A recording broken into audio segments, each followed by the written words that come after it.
A mail-order bride steps off a train at the wrong stop in the frozen wasteland of 1873 Nevada, penniless, abandoned, with nowhere to go. The man she was supposed to marry is 200 miles away, and the next train won't come for weeks. As she sits alone in the snow, ready to give up everything, a small hand tugs at her dress. A little girl with tears in her eyes whispers 4 words that will change 3 lives forever. Daddy needs you.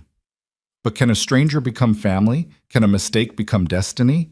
Stay until the end, hit that like button, and comment what city you're watching from. I want to see how far this story travels. The train's whistle tore through the frozen air like a scream, and then it was gone. Clara Whitmore stood alone on a platform that barely deserved the name. Just weathered planks half buried in snow, listing to one side as if the earth itself wanted to swallow them. Her breath came out in white clouds that disappeared into the gray nothing of a Nevada winter afternoon. She held her broken suitcase with both hands, feeling the cold metal handle bite through her thin gloves, and watched the black shape of the locomotive shrink into the distance until it became a dot, then a memory, then nothing at all. This wasn't supposed to happen. The conductor had called out something she hadn't quite heard over the noise of the engine. She thought he'd said, "Ash Point, 10 minutes."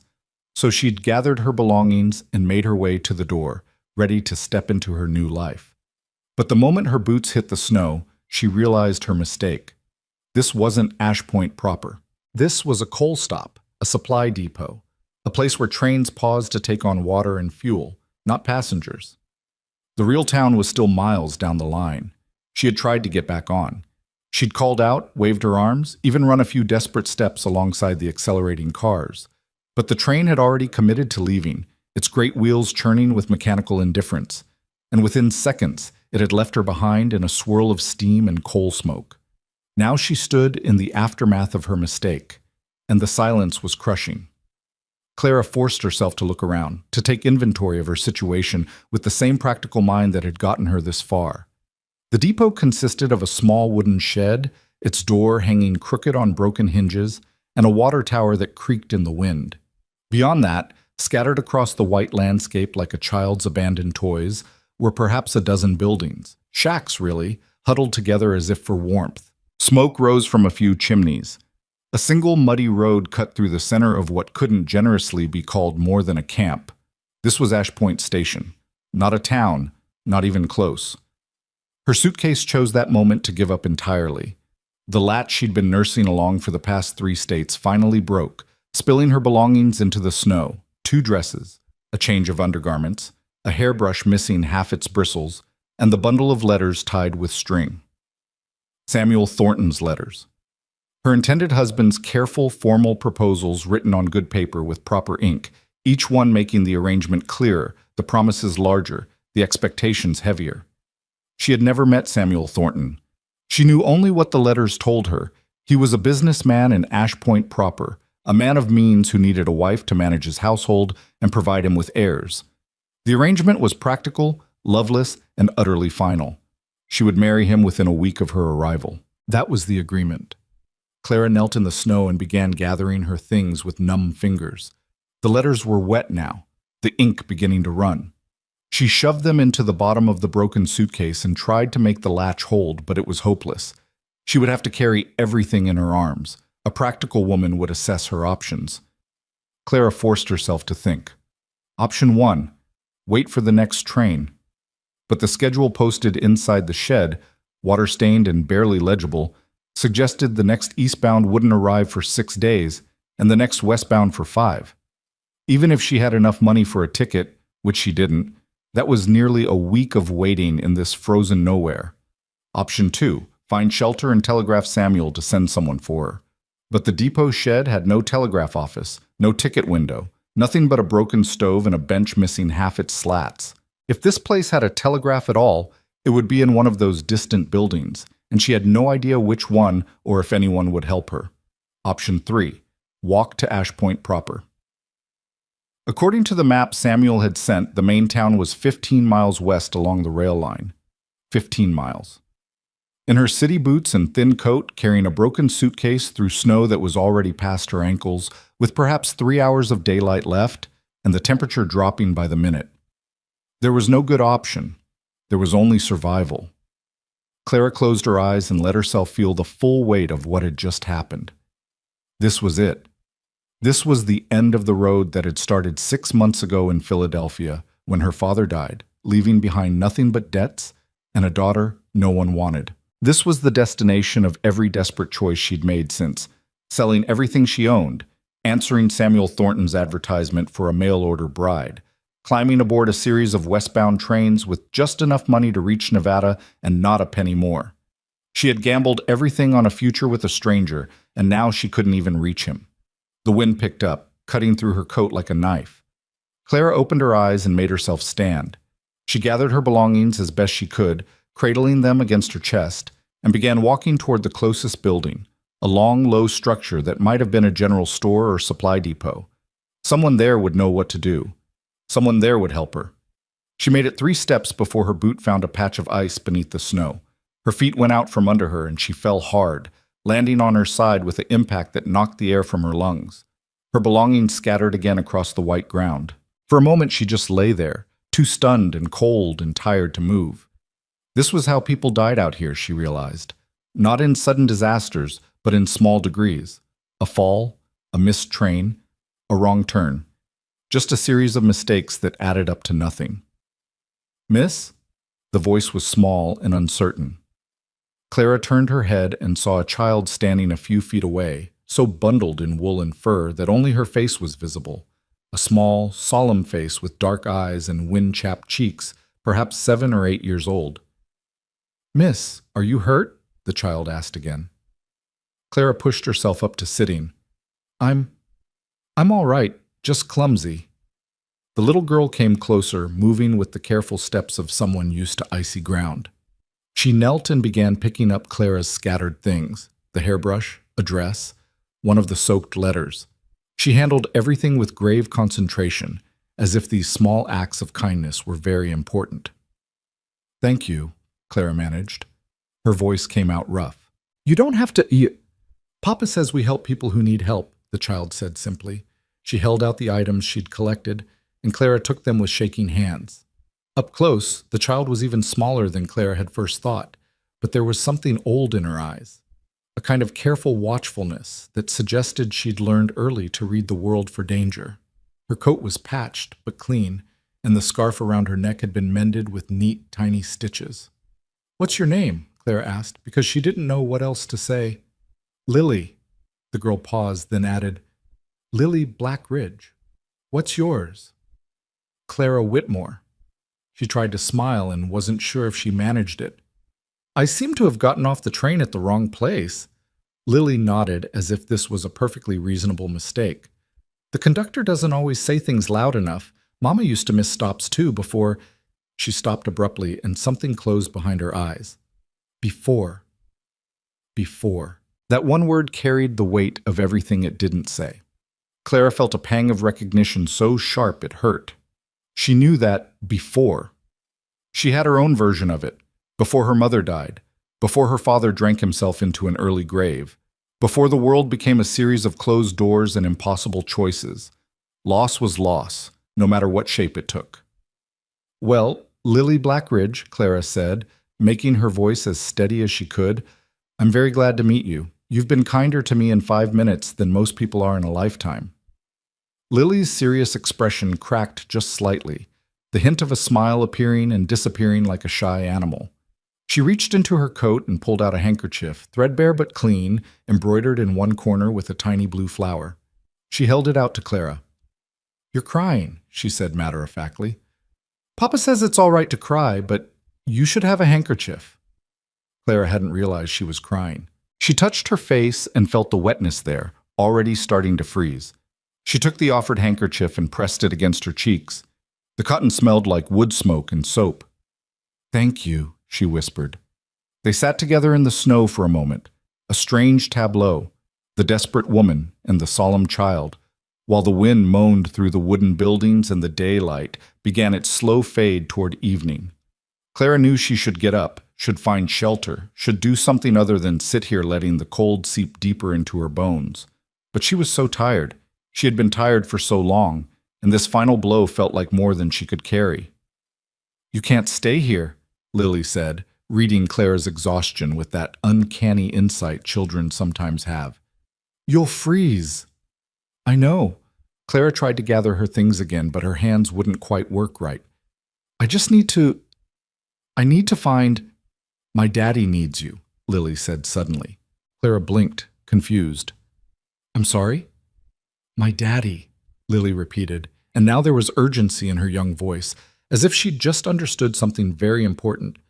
He needs you, please. You have to come. Lily, I don't think. But the child was already standing, already tugging at Clara's arm with surprising strength. Please, she said again, and there were tears in her dark eyes now, bright and desperate. Please come. He needs help. We need help. Everyone left and there's no one else and you're here and please don't leave too. The words came out in a rush, a child's plea stripped of pretense or manipulation, just pure need, raw and honest. Clara felt something inside her chest crack open, some locked room she'd been keeping sealed against exactly this kind of hurt. She couldn't help herself. God knew she needed help more than she could give it. But she couldn't leave this child standing here crying in the snow, couldn't walk away from that desperate pleas. All right, Clara heard herself say. All right, I'll come. Show me. Lily's whole face transformed. She grabbed Clara's hand and pulled her to her feet with more force than such a small body should possess. Clara managed to scoop up her belongings. She would have to leave the broken suitcase, but she could carry the dresses and letters and her few possessions in her arms. Lily was already moving, half running through the snow toward one of the buildings at the far edge of the settlement, and Clara stumbled after her. They passed a handful of people, men in heavy coats who watched with flat, incurious eyes, a woman hanging laundry despite the cold who turned her back as they approached. No one called out. No one offered help.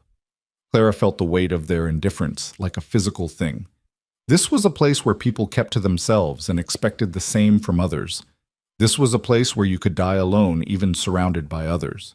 Lily led her to a small cabin set slightly apart from the rest, squat and solid, built from logs that had been chinked against the wind, smoke rising from a stone chimney. A lean-to beside it sheltered a forge, currently cold, and racks of metalwork in various stages of completion. A blacksmith's workshop. The front door opened before they reached it. A man stood in the doorway, silhouetted against the warm light from inside. He was tall, taller than any man Clara had seen in months, with broad shoulders and the kind of physical presence that came from years of hard labor. Dark hair, dark beard, features carved by weather and work into something stern and unreadable. He wore a leather apron over his shirt despite the cold, and his sleeves were rolled up to show forearms corded with muscle and marked with the fine white scars of his trade. "Lily," he said, and his voice matched his appearance, low and rough, meant for stating facts rather than making conversation. "What have I told you about running off when—" He stopped. His eyes found Clara standing behind his daughter, and something flickered across his face too quick to read. "Papa!" Lily pulled Clara forward with both hands now, as if afraid she might escape. "Papa, this is Miss Clara. She got off the train wrong, and she's all alone, and she needs help. And I found her, and I told her you need help too, and she said yes. She said she'd come, and—" "Lily!"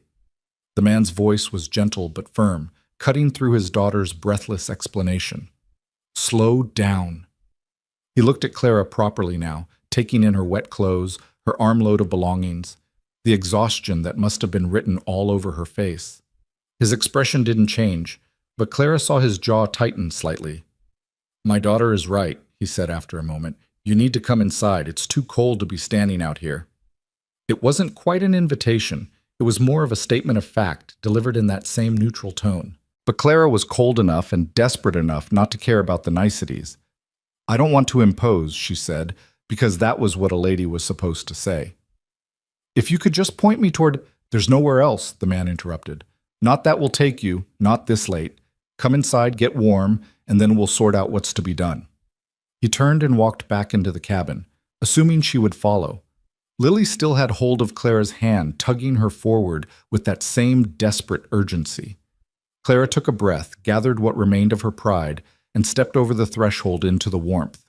The cabin was small but well made, everything in it speaking of careful maintenance and hard-won comfort. A stone fireplace dominated one wall, fire crackling behind an iron grate that looked like it had been forged by the owner's own hands. A table, 4 chairs, shelves lined with simple dishes. 2 doors leading to what must be bedrooms. Dried herbs hanging from the ceiling. A rag rug on the floor, faded but clean. The whole place smelled like wood smoke, bread, and the metallic tang of the forge. Clara stood dripping on the threshold, suddenly aware of how she must look. Bedraggled, desperate, a stranger bringing cold and wet into someone else's warm home. "I'm sorry," she said. "I'm making a mess of your floor." "Floor has seen worse." The man moved to the fireplace and added another log, sending sparks spiraling up the chimney. "Lily, help Miss Whitmore," Clara supplied. "Clara Whitmore." "Help Miss Whitmore with her coat," he finished, "and put the kettle on." Lily jumped to obey, suddenly full of purpose and energy. She helped Clara out of her wet coat and hung it by the fire, then scurried to fill a kettle from a bucket near the door. Clara stood awkwardly in the center of the room, still holding her bundle of belongings, not sure where to put them or herself. The man turned to face her properly for the first time. In the firelight, Clara could see him more clearly, somewhere in his early 30s, weathered beyond his years, with gray eyes that looked like they'd forgotten how to trust easy things.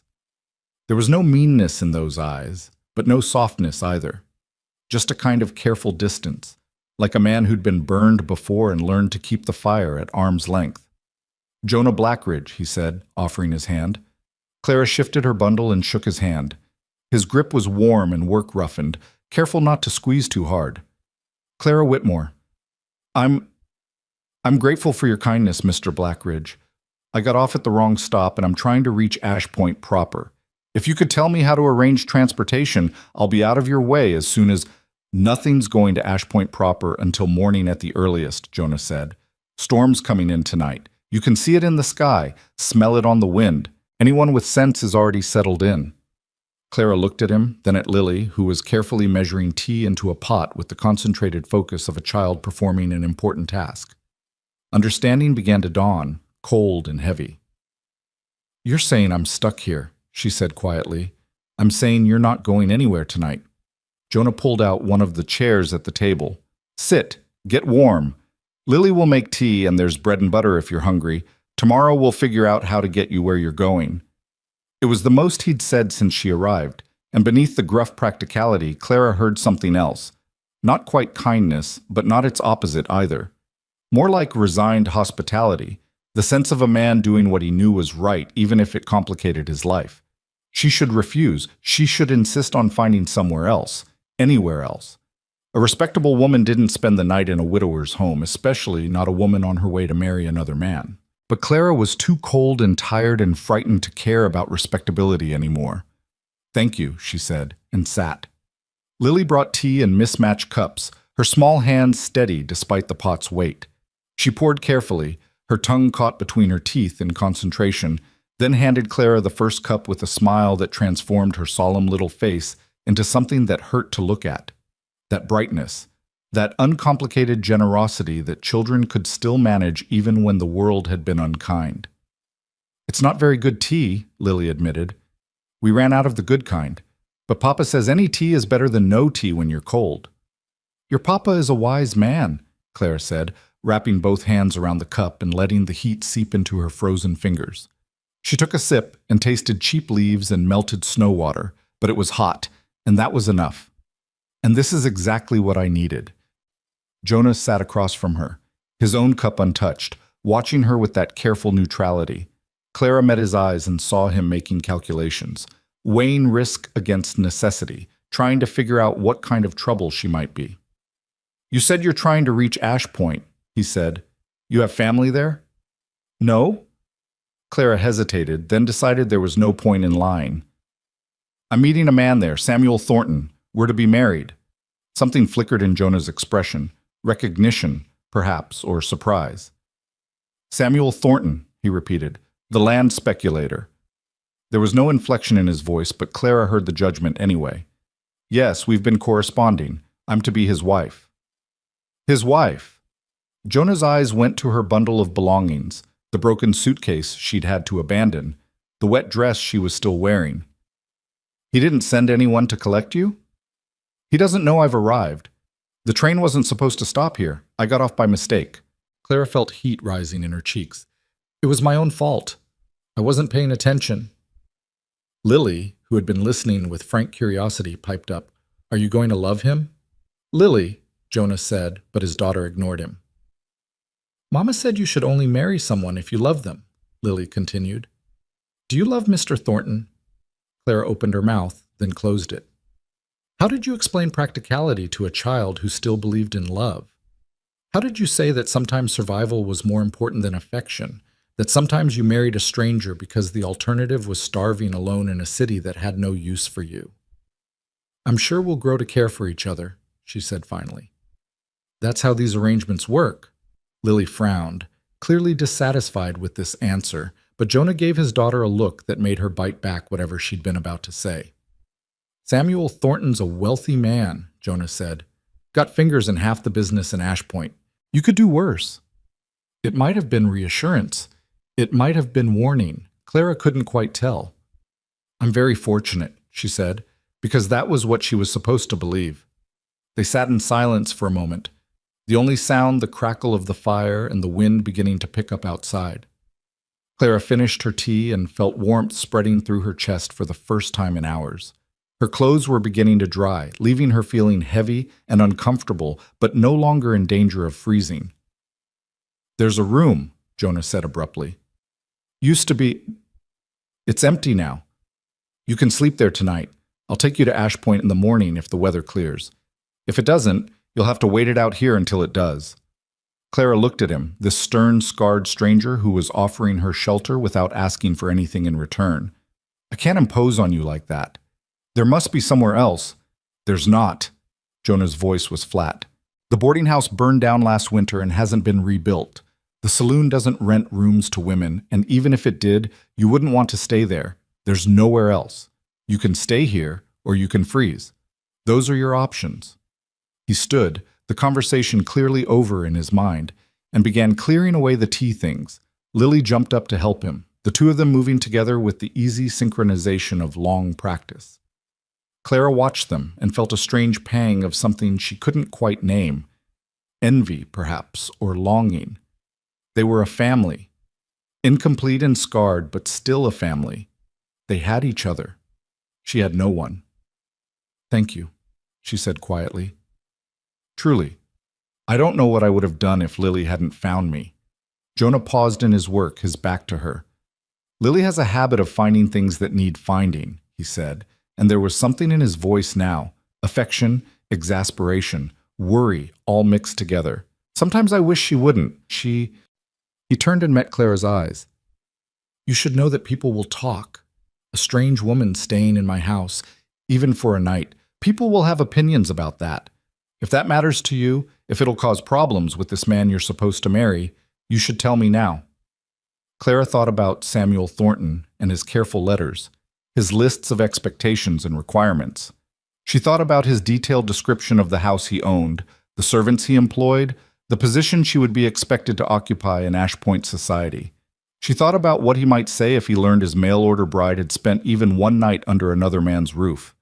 Then she thought about the alternative, freezing alone in that broken depot shed, or worse. "I don't care what people think," she said, and was surprised to find she meant it. Jonah nodded slowly, as if this confirmed something he'd suspected about her. "All right then, Lily, show Miss Whitmore to the room, and find her something dry to wear. One of your nightgowns should fit, even if it'll be short on her." "Yes, Papa." Lily grabbed Clara's hand again with that same enthusiasm, pulling her toward one of the doors. "Come on, Miss Clara, you can have Mama's room. Papa hasn't changed anything in it, so it's all still nice." Clara let herself be led, but she caught the way Jonah's shoulders tensed at Lily's words, the way his jaw tightened just slightly. Mama's room. The room that used to belong to the woman whose absence hung over this little cabin like smoke. The room was small and spare, containing only a narrow bed, a chest of drawers, and a small table with a lamp. But it was clean and dry, and the bed had quilts piled high against the cold. On the wall hung a simple dress and a shawl. In the corner stood a pair of boots, worn but well maintained, waiting for someone who would never wear them again. Clara felt like an intruder, stepping into this preserved space, this shrine to someone's vanished life. "Mama died 2 winters ago," Lily said matter-of-factly, pulling open a drawer and rummaging for a nightgown. "She got sick and couldn't get better. Papa tried everything, but nothing worked. Sometimes people just die," he says, "even when you don't want them to." She said it with a child's brutal honesty, stating facts without quite understanding their full weight. Clara's throat tightened. "I'm so sorry, Lily." "It's all right." Lily found a nightgown and handed it to Clara, white cotton, carefully mended in several places. "Papa says she would have wanted someone to use her things. He says it's wasteful to let everything just sit. But he can't bring himself to move them, so they just stay here and wait." Clara took the nightgown, folding it carefully in her arms. "You must miss her very much." "Every day?" Lily said simply. "But Papa misses her more. He thinks I don't notice, but I do. He's sad all the time, even when he's trying not to be. That's why when I saw you, I thought—" She trailed off, suddenly shy. "Thought what?" Lily looked up at her with those 2 old eyes. "I thought maybe you could make him less sad. I know that's silly. You're getting married to someone else and you don't even know us. But I thought it anyway." Clara knelt down so she was eye level with the child. "That's not silly, Lily. That's kind. You have a kind heart, and that's worth more than most people realize." Lily threw her arms around Clara's neck in a sudden, fierce hug. Clara froze for a moment, startled, then slowly brought her own arms up to hold the child. They stayed like that for a long moment. 2 people who barely knew each other, finding comfort in simple human contact. When Lily pulled back, she was smiling, a real smile this time, bright and uncomplicated. "I'm glad you got off at the wrong stop, Miss Clara. Is that bad to say?" Clara laughed, a rusty sound that surprised her. "Maybe a little, but I understand what you mean." "Will you stay for supper? Papa's making stew. He's not a very good cook, but the stew is usually all right if you don't think about it too much." "I'd be honored to stay for supper." They went back to the main room where Jonah was indeed making stew, chopping carrots and potatoes with quick, efficient movements and adding them to a pot hanging over the fire. He looked up when they entered, his eyes going to his daughter's bright face, and something in his expression softened just slightly. "She talk your ear off?" he asked. "Just enough," Clara said. Jonah went back to his chopping. "She's good at that. Talks enough for both of us most days." They settled into an easy routine, Lily setting the table, chattering about school and her friend Sarah and the stray dog that kept coming around looking for scraps, while Jonah worked at the stove in silence and Clara sat by the fire letting her clothes finish drying. It was domestic and comfortable in a way that made Clara's chest ache. This was what a home felt like. This was what she'd been missing without quite knowing it. The stew was better than Lily had promised, simple but hearty, thick with vegetables and bits of meat, seasoned with herbs from the bundles hanging overhead. They ate together at the small table, and for a little while Clara could almost pretend she belonged here. Almost pretend this was her life, her home, her family, her place. But it wasn't. She was a stranger who'd made a mistake, and tomorrow she'd move on to the life she'd actually chosen. This was just a pause, a brief shelter in a storm, nothing more. After dinner, Jonas sent Lily to get ready for bed while he and Clara cleaned up. They worked in silence, passing dishes back and forth, and Clara became acutely aware of his presence, the way he moved with careful economy, the scars on his hands, the gray threading through his dark hair. He was younger than she'd first thought, she realized. The weathering and the grief had aged him, but beneath it he was probably no more than 35. "Thank you again," she said as she dried the last plate. "For all of this. You didn't have to help me." "Lily wouldn't have forgiven me if I hadn't," Jonas said, but there was no humor in it. "Still, not everyone would have done what you did." He was quiet for a moment, staring into the dishwater. "My wife used to say that kindness doesn't cost anything," he said finally. "She was wrong about that. Kindness costs plenty, but I guess I still try to do it anyway, for her sake." Clara didn't know what to say to that, so she said nothing. They finished cleaning in silence, and then Jonas showed her where things were. The privy outside, the water bucket, the extra blankets if she got cold. He was formal and distant again, the brief moment of vulnerability already closed off. "Good night, Miss Whitmore," he said, and disappeared into his own room. Clara went to the room that had belonged to a dead woman and changed into the borrowed nightgown. She lay in the narrow bed under heavy quilts and listened to the wind howl outside, feeling the storm Jonah had predicted beginning to arrive. Snow ticked against the window like small fingers asking to be let in. She should have felt afraid. She was stranded in a strange place, sleeping in a stranger's house, about to marry a man she'd never met. But instead, wrapped in warmth and quilts, she felt something else entirely. She felt safe. For the first time in longer than she could remember, Clara Whitmore felt safe. And that, more than anything, told her how far she'd fallen. That this accidental shelter felt more like home than anything she'd known in years. That a stern blacksmith and his grieving daughter felt more like family than her own blood ever had. Outside, the storm grew stronger. Inside, Clara closed her eyes and let herself sink into sleep. And for one night at least, she didn't dream of the future waiting for her in Ashpoint. She dreamed instead of firelight and kindness and a little girl's hand in hers. She dreamed of the wrong stop that somehow felt more right than any destination she'd chosen for herself. Clara woke to the sound of small feet padding across wooden floors and the smell of something burning. For a moment, disoriented by sleep and unfamiliar surroundings, she couldn't remember where she was. Then it came back. The train, the mistake, the little girl with dark eyes who'd pulled her out of the snow. Jonah Blackridge's cabin, the room that still held traces of a dead woman's life. She sat up quickly, wrapping a quilt around her shoulders against the morning cold, and opened the door to find Lily standing on a chair at the stove, poking anxiously at something in a pan that was producing alarming amounts of smoke. "Good morning," Clara said carefully. Lily jumped, nearly falling off the chair. She turned with a guilty expression that would have been comical if not for the very real danger of the smoking pan. "I was trying to make breakfast," she said in a small voice. "Papa's already at the forge, and I wanted to surprise him, but the eggs won't stop burning." Clara crossed the room quickly and moved the pan off the heat. The eggs inside were indeed beyond saving, black and smoking, stuck to the iron surface in a way that would take serious scrubbing to fix. "It's all right," she said. "The stove probably got too hot. Where's your father?" "Working." Lily climbed down from the chair, looking miserable. "He always works early. He says the forge won't heat itself and we need the money. I thought if I made breakfast, he wouldn't have to stop, but now I've ruined it and wasted the eggs, and he's going to be disappointed." The child's distress was so genuine and so familiar, that desperate need to be useful, to not be a burden, that Clara felt her heart constrict. She knelt down and took Lily's hands in hers. "Your father isn't going to be disappointed. He's going to see that you tried to do something kind, and that's what matters. Now, why don't you show me where he keeps the rest of the eggs, and we'll start again? Together this time." Lily's face brightened immediately. "Really? You know how to cook?" "I do." Clara stood and surveyed the small kitchen area.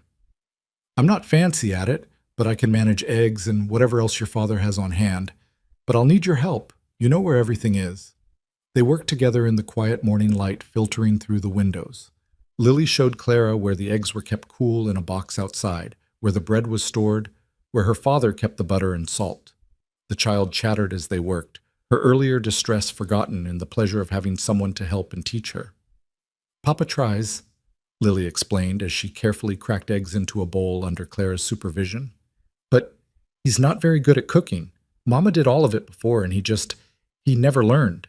He burns everything, or he forgets to add salt, or he gets distracted with his work and lets things boil over. Last week he left a pot on the fire all day, and when he remembered it, all the water was gone and the bottom was black." Clara listened while she sliced bread and found a clean pan. The picture emerging was of a man doing his best in impossible circumstances, working long hours to support himself and his daughter, trying to fill roles he'd never been trained for, carrying the weight of grief and responsibility without complaint. "It sounds like your father works very hard," she said. "He does." Lily's voice was matter-of-fact. "Everyone says he's the best blacksmith in the territory.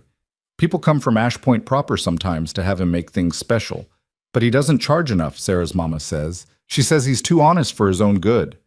They finished preparing breakfast, eggs cooked properly this time, bread toasted over the fire, butter melting into golden pools. Clara found plates and utensils, and Lily set the table with the same grave concentration she brought to every task. By the time they heard the door to the forge open and Jonah's heavy footsteps approaching, everything was ready. He came in covered in soot and sweat despite the cold, wiping his hands on a rag. He stopped when he saw the table, his eyes moving from the food to his daughter to Clara, and something complicated passed across his face. "Miss Whitmore," he said, "you didn't have to." "I wanted to," Clara interrupted gently. "Lily was kind enough to help me find everything. I hope you don't mind." Jonah looked at his daughter, who was practically vibrating with pride and excitement. "Did you try to cook again?" he asked. "I burned the eggs," Lily admitted. "But Miss Clara showed me how to do it right. Papa, did you know you're supposed to wait until the pan is warm but not too hot? And you have to keep stirring or they stick? I never knew that." A smile tugged in the corner of Jonah's mouth, just a ghost of one, but real. "I didn't know that either," he said. He moved to the table, still looking uncertain about this domestic scene he'd walked into. "I should wash up first." "We'll wait," Clara said. He disappeared into his room and returned a few minutes later, face and hands scrubbed clean, his work apron replaced with a simple shirt. They sat together at the table, the three of them, and for a moment no one spoke. Clara was suddenly aware of how intimate this was, sharing a meal, sitting in the morning quiet, pretending at being something they weren't. "I checked the weather," Jonah said finally, serving eggs onto Lily's plate. "Storm came through hard last night. Road to Ash Point proper is going to be impassable until it gets cleared, and that won't happen for at least 2 days, maybe 3. Clara's hand stilled on her fork. 3 days? Maybe more if another storm rolls in behind this one. He met her eyes across the table. "I'm sorry. I know this isn't what you planned." 3 days. 3 more days trapped here, imposing on the hospitality of strangers, while Samuel Thornton waited for a bride who never arrived. She should have been panicking, should have been desperate to find another way, any way, to reach Ash Point proper. Instead, she felt something disturbingly close to relief. "It can't be helped," she heard herself say. "I'm grateful you're willing to let me stay." "You'll have to earn your keep," Jonah said bluntly. "I can't afford to feed an extra mouth for 3 days without getting something in return. You can cook, seems like. Can you do other things?" It should have stung, the transactional nature of it, the reminder that she was a burden. But Clara understood necessity. She'd lived it long enough. "I can clean, mend clothes, tend a house," she said. "I can read and write and do arithmetic. I'm not afraid of hard work." "Papa needs lots of help," Lily piped up. "The house is always messy, and there's mending piled up, and nobody's cleaned the windows in forever, and—" "Lily," Jonah said, but without heat. He looked at Clara with something that might have been embarrassment. "She's not wrong. I keep things functional, but that's about it. If you're willing to help with the household tasks, I'd be grateful. And I'll make sure you get to Ash Point as soon as the road clears." "That's more than fair," Clara said. They finished breakfast in more comfortable silence. The food was simple but good, and Clara watched Lily eat with the single-minded focus of a hungry child, while Jonah drank his coffee and stared at something only he could see. When the plates were empty, Lily volunteered to help Clara clean up while Jonah returned to the forge. "He has a big order," Lily explained as they washed dishes. "Some man from Ash Point proper wants fancy iron gates for his house. Papa's been working on them for weeks. They're beautiful, all curved and twisted like vines. Papa can make iron do anything." "He must be very skilled," Clara said. "He is." Pride rang in the child's voice.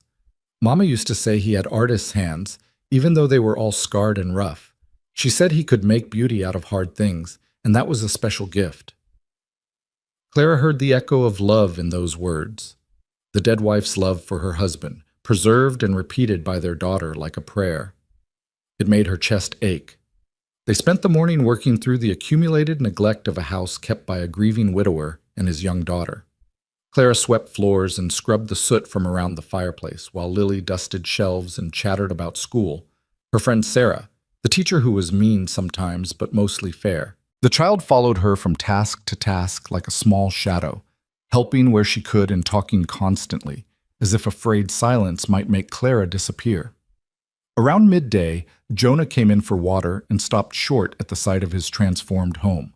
The floors were clean, the dishes put away, the clutter organized. Clara had found the mending basket and was working through it with quick, efficient stitches while Lily practiced her letters at the table. "It looks different," he said after a moment. "I hope that's all right," Clara said. "I didn't move anything important, just tidied. It's fine." He filled a cup with water and drank it down, his eyes moving around the room as if seeing it for the first time. "It's good. I didn't realize how much I'd let things go." "Papa," Lily said, looking up from her slate, "can Miss Clara stay for supper too, please?" Jonah's eyes met Clara's over his daughter's head. She saw the question there, the uncertainty. He was a man unaccustomed to having strangers in his space, to owing or being owed anything beyond simple transactions. "Of course she's staying for supper," he said. "She's staying until the road clears. We talked about this, Lily." "I know, but I thought maybe—" Lily trailed off, then brightened. "Can we have something special, since Miss Clara's here? Can we use the preserves Mama made?" Something shifted in Jonah's expression. Pain, quick and sharp, there and gone. "If Miss Whitmore wants to go to that trouble," he said carefully, "I should get back to work." He left before either of them could respond, the door closing behind him with perhaps more force than necessary. Lily watched him go with worry creasing her small forehead. "He doesn't like talking about Mama," she said quietly. "It makes him sad." Clara set down her mending. "That's all right. Grief doesn't follow rules about when it's convenient to feel." "Miss Clara?" Lily's voice was very small. "Do you think Papa will ever stop being sad?" It was the kind of question that had no good answer, the kind children asked because they didn't yet understand that some questions couldn't be answered with simple truth. Clara thought about her own grief, about the holes her parents had left, about the empty spaces that never quite filled no matter how much time passed. "I think the sadness gets easier to carry," she said finally. "It doesn't go away, but you get stronger at holding it. And sometimes there's room for other feelings too, happy ones, even while you're still sad. Does that make sense?"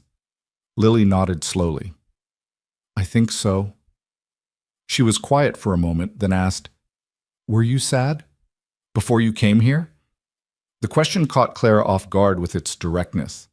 "Yes," she admitted. "I was very sad. I still am, sometimes." "Is that why you're marrying Mr. Thornton, to stop being sad?" Clara opened her mouth to give some easy platitude, then stopped. This child deserved honesty. "I'm marrying Mr. Thornton because I need security," she said. "I don't have family or money, and women like me don't have many choices. Marriage is practical. It's survival."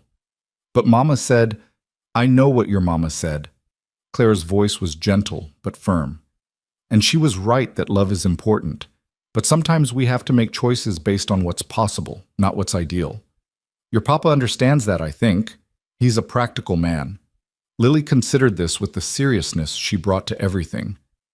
"I still think you should marry someone you love," she said finally. "Even if it's harder." "You might be right," Clara admitted. "But the world doesn't always give us that choice." They returned to their tasks, but the conversation had planted something in Clara's mind, an uncomfortable awareness of the choice she was making, of what she was trading away for security. Samuel Thornton's letters had been clear about expectations. He wanted a competent household manager, a woman who would bear his children and maintain his social standing. He didn't want a partner or a companion. He certainly didn't want love. And Clara had agreed to it, had signed her name to letters accepting those terms, had traveled halfway across the country to fulfill a contract that reduced her to a function, a role, a solution to a practical problem. In Philadelphia, desperate and alone, it had seemed like the only option. Here, in this warm cabin with a child who talked about love like it mattered, and a father who carried his grief with quiet dignity, it seemed like something else entirely. It seemed like surrender. The afternoon passed in simple domesticity. Clara cooked while Lily helped, the two of them talking and laughing over small things, burnt edges on the bread, a pot that boiled over, Lily's dramatic retelling of a story from school. Through the window, Clara could see Jonah at his forge, rhythmically hammering iron, his body moving with the practiced ease of someone who'd done this work for years. Steam rose from the quenching bucket. Sparks flew and died in the snow. It was beautiful in its own way. The marriage of strength and skill, the transformation of raw metal into something useful and lovely. Clara found herself watching more than she should, found herself wondering about the man behind the hammer. What had he been like before grief hollowed him out? What had his wife seen in him that made her speak of artists' hands and beauty from hard things? "He likes you," Lily said, catching Clara watching. Clara startled. "What?" "Papa, he likes you. I can tell." Lily stirred the pot of stew with great concentration. "He doesn't usually let people stay. Last year when Mr. Henderson got drunk and couldn't make it home, Papa made him sleep in the forge instead of the house. But he gave you Mama's room." "That's just being practical," Clara said, but her cheeks felt warm. "He couldn't let me freeze. He could have taken you to the saloon, or the supply depot, or somewhere else." Lily looked up at her with those two knowing eyes. "He wanted you to stay here. That means something." "Lily, I don't think—" "And you like him too," Lily continued with a child's ruthless honesty. "You keep looking at him when you think nobody's watching, and you smile different when he talks." Clara opened her mouth to deny it, then closed it again. What could she say? That she'd noticed Jonah Blackridge's hands and his careful movements and the way sadness sat on him like a weight? That she'd felt safer in one night under his roof than she had in months of planning her practical marriage? That some traitorous part of her was grateful for the storm that trapped her here? "It doesn't matter what I feel," she said finally. "I'm promised to someone else. And your father is still in love with your mother. Some things just aren't meant to be, no matter what we might wish." Lily's face fell. "But no buts, sweetheart. That's just how the world works sometimes." They finished cooking in subdued silence. When everything was ready, Lily went to fetch her father while Clara set the table.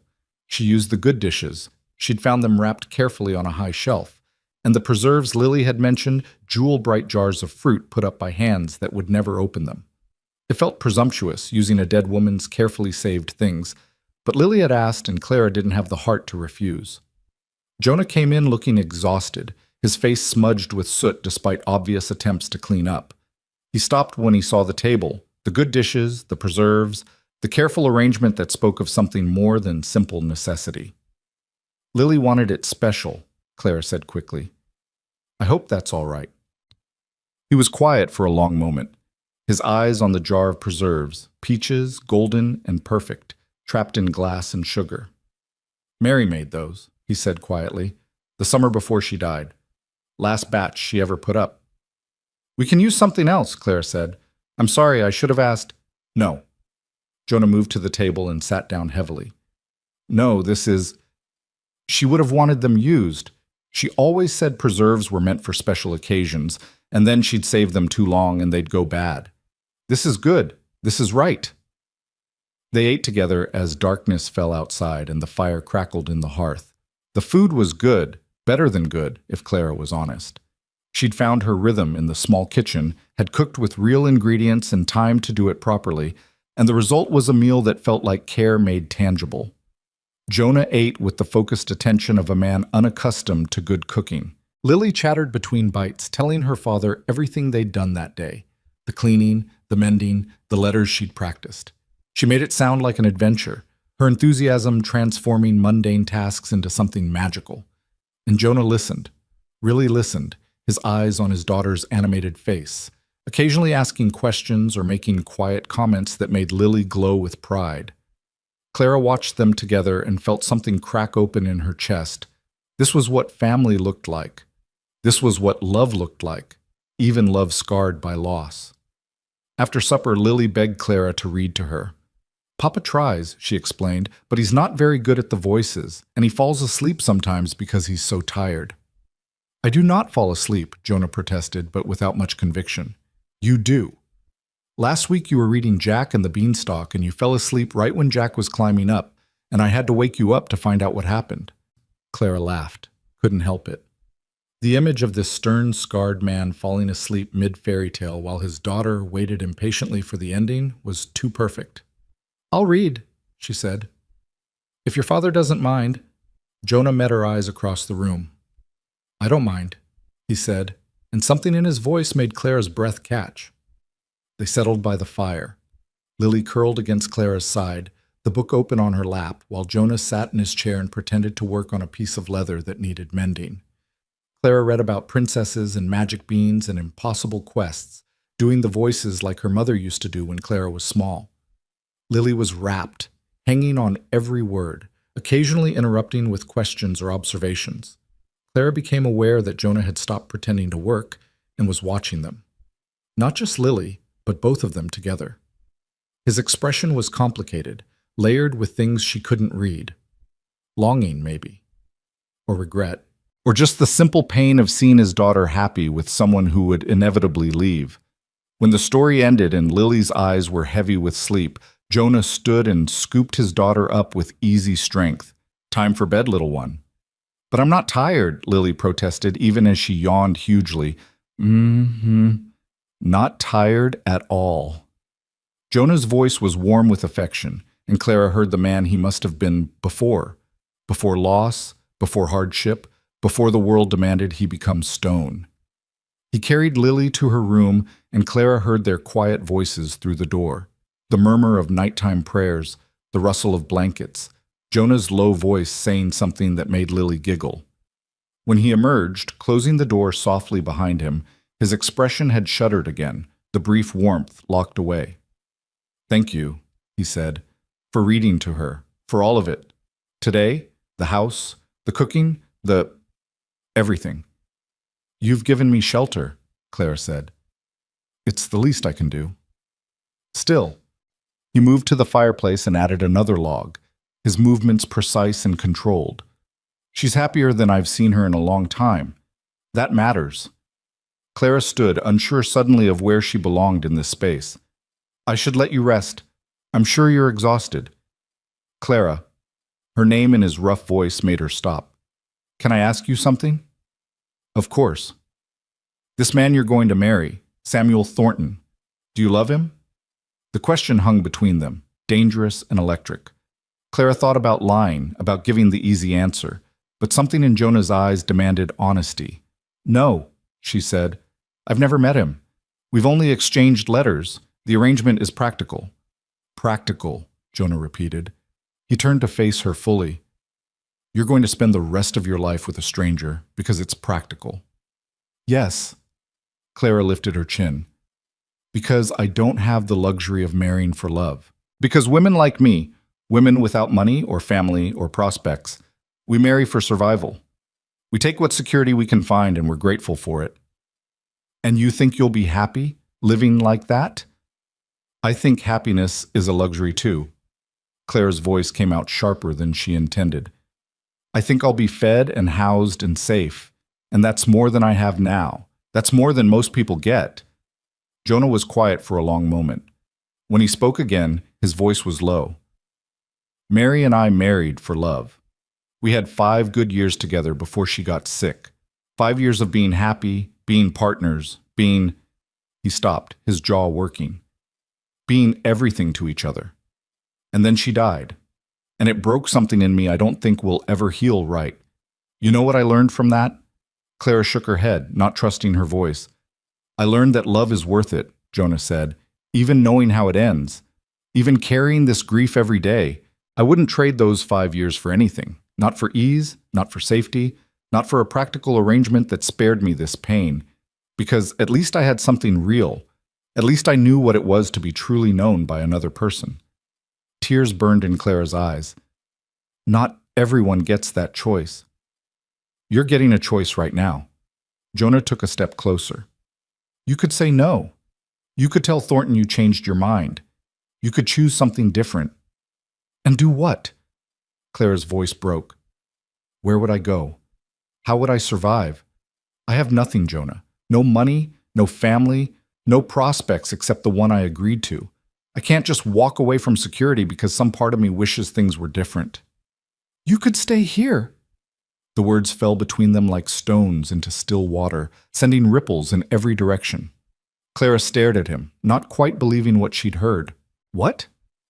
You could stay here, Jonah repeated, And now there was color in his cheeks, uncertainty in his eyes. Help with the house, with Lily. I can't pay much, but I can offer room and board and honest work. It wouldn't be anything more than that. Just employment. Just a chance to choose something different than marrying a stranger for security. Clara's heart was pounding so hard she thought he must be able to hear it. You're offering me a job. Yes. Jonah's hands flexed at his sides. I'm offering you a choice, stay or go. Marry Thornton or don't. But at least know you have options. She wanted to say yes. God, she wanted to say yes so badly it frightened her. Wanted to stay in this warm cabin with this broken man and his loving daughter. Wanted to keep cooking meals and reading stories and pretending she belonged somewhere. But wanting wasn't enough. Wanting didn't change the realities of her situation. I can't, she whispered. Jonah, I can't. I signed a contract. I made a promise. And even if I didn't, I can't just... People would talk. A single woman living in a widower's house? It would ruin your reputation, hurt Lily's prospects. I can't do that to you. Let people talk. His voice was fierce now. Let them say whatever they want. I know what this is. An offer of honest work, nothing improper. Anyone who can't see that isn't worth worrying about. You say that now, but I say it because I mean it. Jonah closed the distance between them, and Clara could see the determination in his gray eyes, the desperate hope he was trying to hide. I know I'm asking a lot. I know it's complicated. But Lily needs someone, and you're good with her, and the house needs managing, and you're capable. And I could use the help, that's all I'm saying, nothing more than that. But it was more than that. They both knew it. The air between them was charged with everything they weren't saying. The attraction neither would name, the possibility of something growing between broken pieces, the dangerous hope that maybe there could be another choice. Clara closed her eyes, fighting against the pull of it. I have to think, she managed. I can't. I need to think. That's fair. Jonah stepped back, giving her space. You've got 2 more days before the road clears. Think about it. And whatever you decide, I'll respect it. He went to his room and closed the door, leaving Clara alone by the dying fire. She sank into a chair and put her face in her hands, her mind spinning with impossible choices and dangerous wants.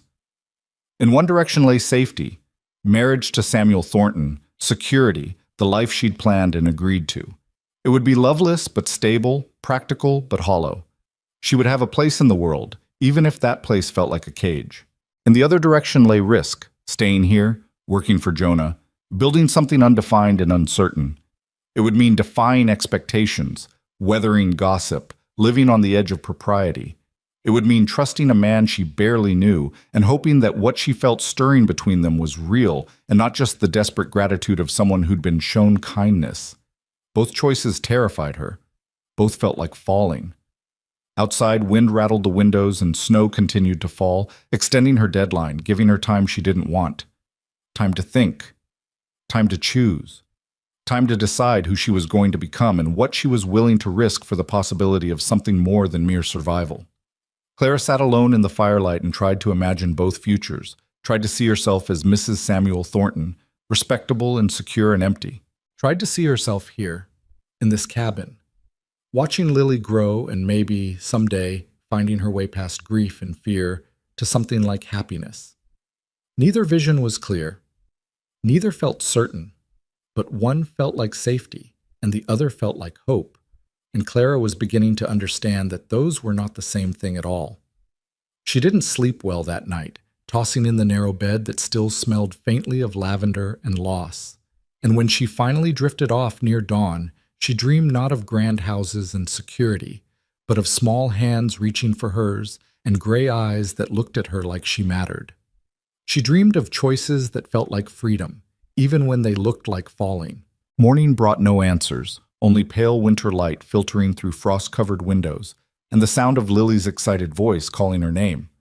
Clara dressed quickly in the borrowed clothes. She'd washed her own dress, but it was still damp, and emerged to find Lily practically bouncing with energy, her face flushed and her eyes bright with something that looked like fever.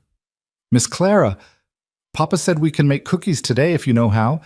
Do you know how? Can we make the ones with sugar on top? Mama used to make those, and they were the best things ever, and..." "Lily, slow down." Clara pressed a hand to the child's forehead and felt heat radiating from her skin. Sweetheart, you're burning up.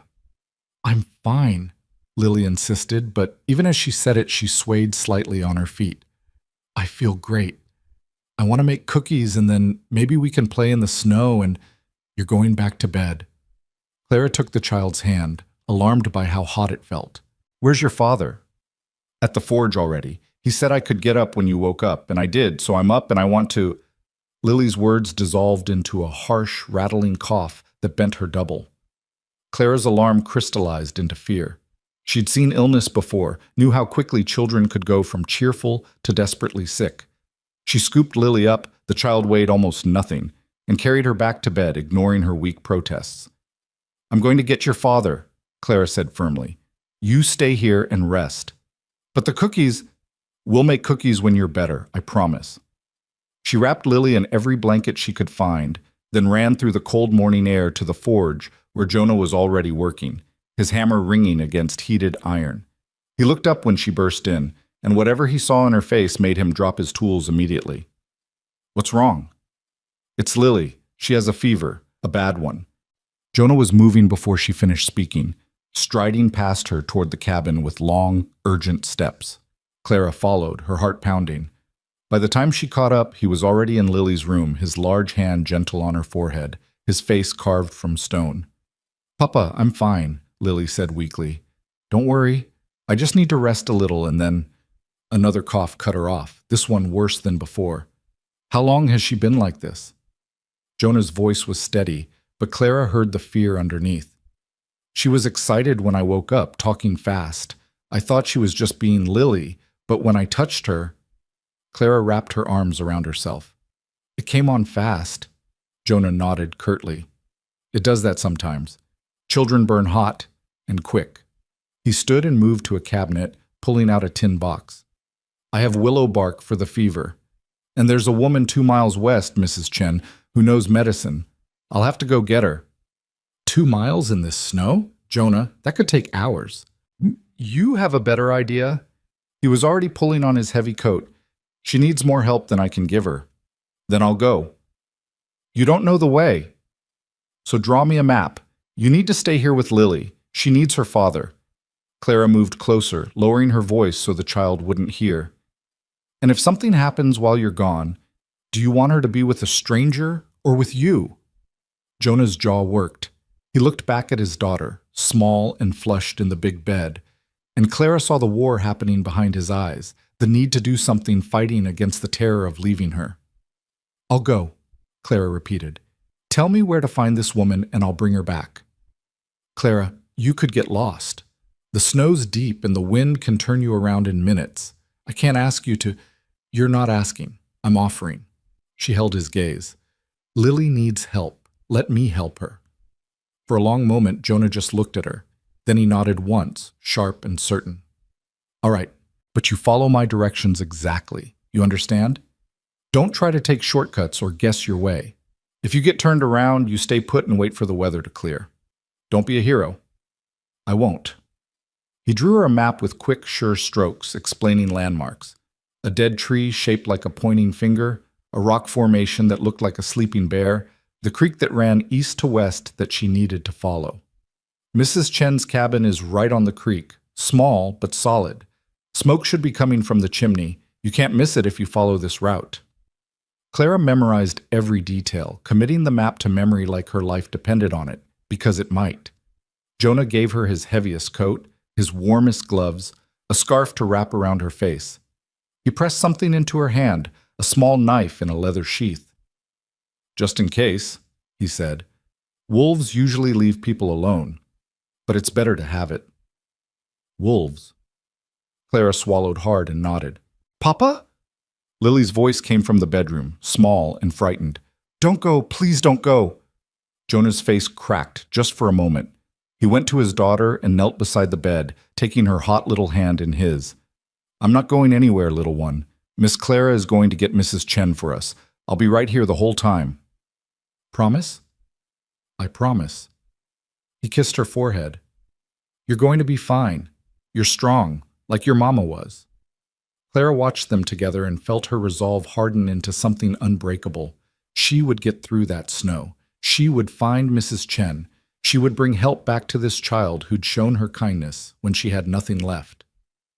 She set out into the white wilderness with Jonah's directions clutched in her gloved hand and fear driving every step.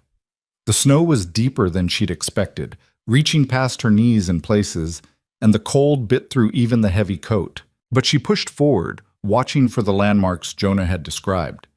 The dead tree appeared after 20 minutes of hard walking, its bare branches reaching toward the gray sky like skeletal fingers. Clara turned west as instructed, following a path that was more suggestion than reality, her breath coming in white clouds that froze on the scarf covering her face. The wind picked up, driving snow into her eyes and making it hard to see more than a few feet ahead. Clara pulled the scarf tighter and kept moving. She thought about Lily's bright eyes and quick smile, about Jonah's desperate fear carefully hidden, about how quickly she'd come to care about these strangers who'd shown her more kindness in 2 days than she'd known in months. The rock formation took longer to find. She'd almost walked past it before recognizing the vague bear shape in the tumbled stones. Relief flooded through her. She was on the right path. The creek should be just ahead, but the wind was getting worse, whipping snow into blinding curtains. Clara pushed forward, one hand outstretched, trying to feel her way through the whiteout. Her feet found the edge of the creek more by accident than design. She slipped on the icy bank and barely caught herself before tumbling into the freezing water below. She followed the creek westward, fighting the wind with every step. Time lost meaning. She might have been walking for minutes or hours. Her face was numb, her fingers aching even in the thick gloves. She started to understand what Jonah had meant about getting turned around. In this wind, in this snow, she could barely tell which direction she was moving. But then, through a gap in the blowing snow, she saw it, smoke rising from a chimney, a small cabin built tight against the creek bank. Clara almost sobbed with relief. She staggered forward, half running, and pounded on the door with numb fists. The woman who answered was small and ancient, her face a map of wrinkles, her black eyes sharp and knowing. She took one look at Clara and pulled her inside without a word. "Lily Blackridge," Clara gasped out. "Fever, bad cough. Jonah sent me—" "I know Lily." Mrs. Chen was already moving, gathering supplies into a worn leather bag with practiced efficiency. "How long has she been sick?" "She seemed fine yesterday. This morning she had the fever. Quick onset, not good." Mrs. Chen pulled on layers of clothing, moving faster than seemed possible for someone so old. "We go now. You can walk back?" "Yes." Clara hoped it was true. They went back out into the storm together, Mrs. Chen moving through the snow with the surety of someone who knew this land intimately. She set a pace that Clara struggled to match, but she forced her exhausted body to keep moving. Lily needed help. That was all that mattered. The journey back felt longer, harder. Clara's legs were shaking with fatigue, her lungs burning from breathing cold air. But Mrs. Chen was relentless, never slowing, never stopping, and Clara wouldn't let herself fall behind. When they finally stumbled into the cabin, Clara's legs nearly gave out. Jonah was there immediately, catching her before she could fall, his hands strong and steady. "You made it," he said, and there was something like wonder in his voice. "You actually made it." Course she made it. Mrs. Chen was already in Lily's room, her gnarled hands on the child's flushed face, her expression grave. "Strong girl, this one. Smart, too, to find me in that wind." Clara sank into a chair, every muscle trembling with exhaustion. Jonah brought her hot tea and wrapped a blanket around her shoulders, his movements gentle. "Thank you," he said quietly. "I know what you risked. Thank you." Clara just nodded, too tired for words. She watched Mrs. Chen work, mixing herbs, heating water, her weathered hands moving with absolute confidence. The old woman made Lily drink bitter tea and applied cool cloths to her burning skin, all while murmuring in a language Clara didn't understand. "The fever will break or it won't," Mrs. Chen said finally, her English heavily accented but clear. "Next few hours will tell. We keep her cool, keep her drinking, and we wait." "That's it?" Jonah's voice was strained. "Just wait?" "Sometimes waiting is all we can do." Mrs. Chen's eyes were kind. "I've seen this before. Children her age, they fight hard. Strong spirit, your Lily, like her mother was. Jonah's face went carefully blank at the mention of his wife, but he nodded. What do you need me to do? Nothing. You watch, you worry, you pray if you're the praying kind. Mrs. Chen patted his arm. I'll stay through the night. Storm's too bad to go back now anyway. So began the longest night of Clara's life.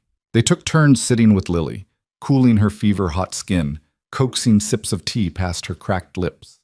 The child drifted in and out of consciousness, sometimes lucid and asking for water, sometimes fevered and calling for her mama in a voice that broke Clara's heart. Clara sat through the midnight hours, sponging Lily's forehead, while Jonah dozed fitfully in a chair nearby.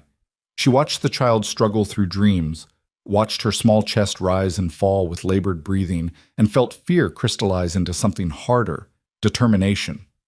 This child would not die. Clara wouldn't allow it. Miss Clara? Lily's voice was a raspy whisper. I'm here, sweetheart. I'm cold. Clara pulled the blankets higher, but Lily pushed them away with weak hands. No, not that kind of cold. Inside cold, like when Mama left. You're going to be fine, Clara said firmly. The fever will break and you'll be your cheerful self again. What if it doesn't? Lily's eyes were too bright, glittering with fever and fear. What if I have to go where Mama went? Papa will be all alone. You're not going anywhere. Clara took the small hand in hers, holding tight.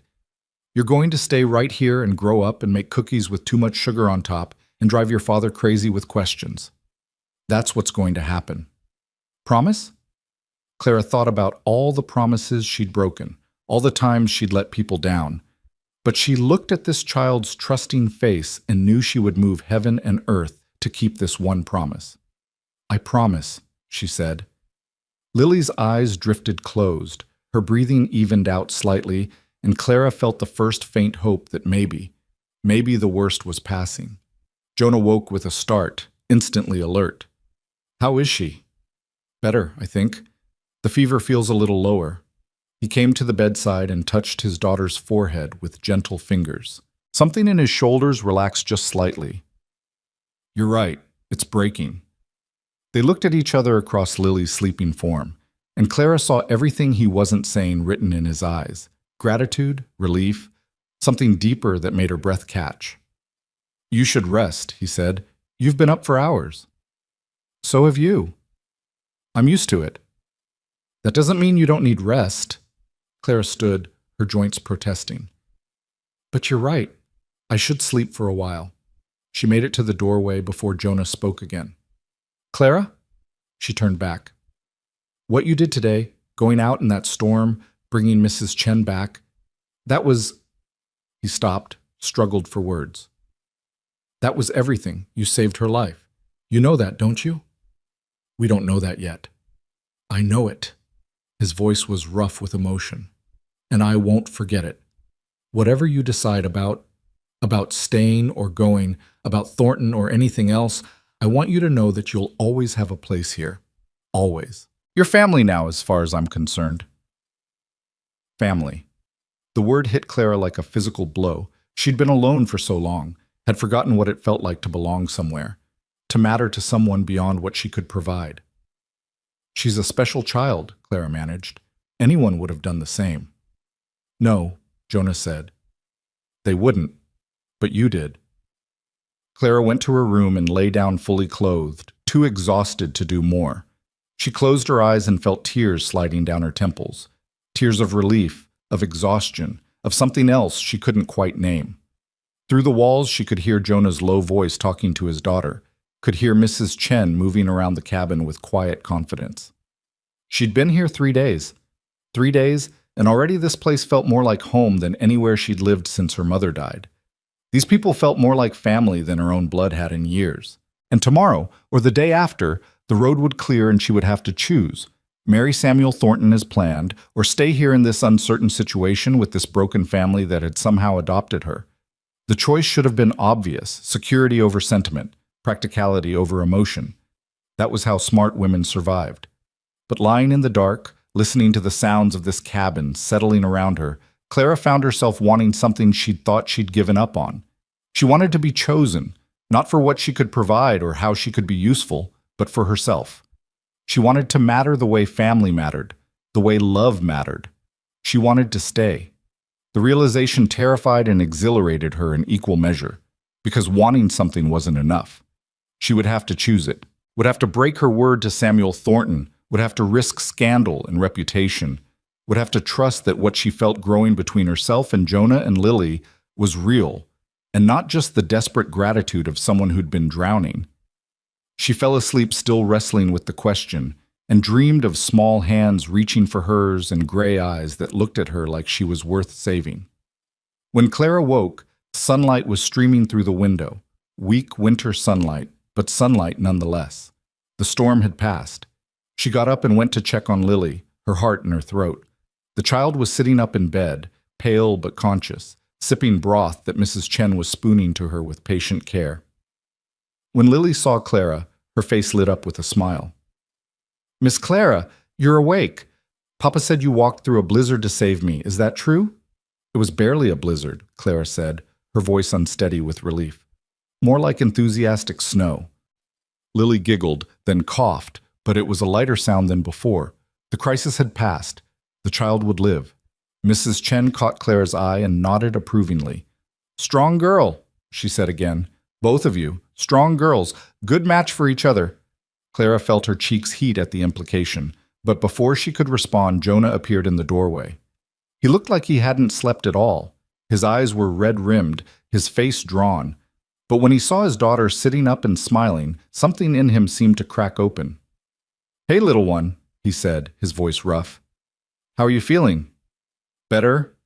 Mrs. Chen made me magic tea, and Miss Clara promised I'm not going to die, and I believe her because she walked through a blizzard."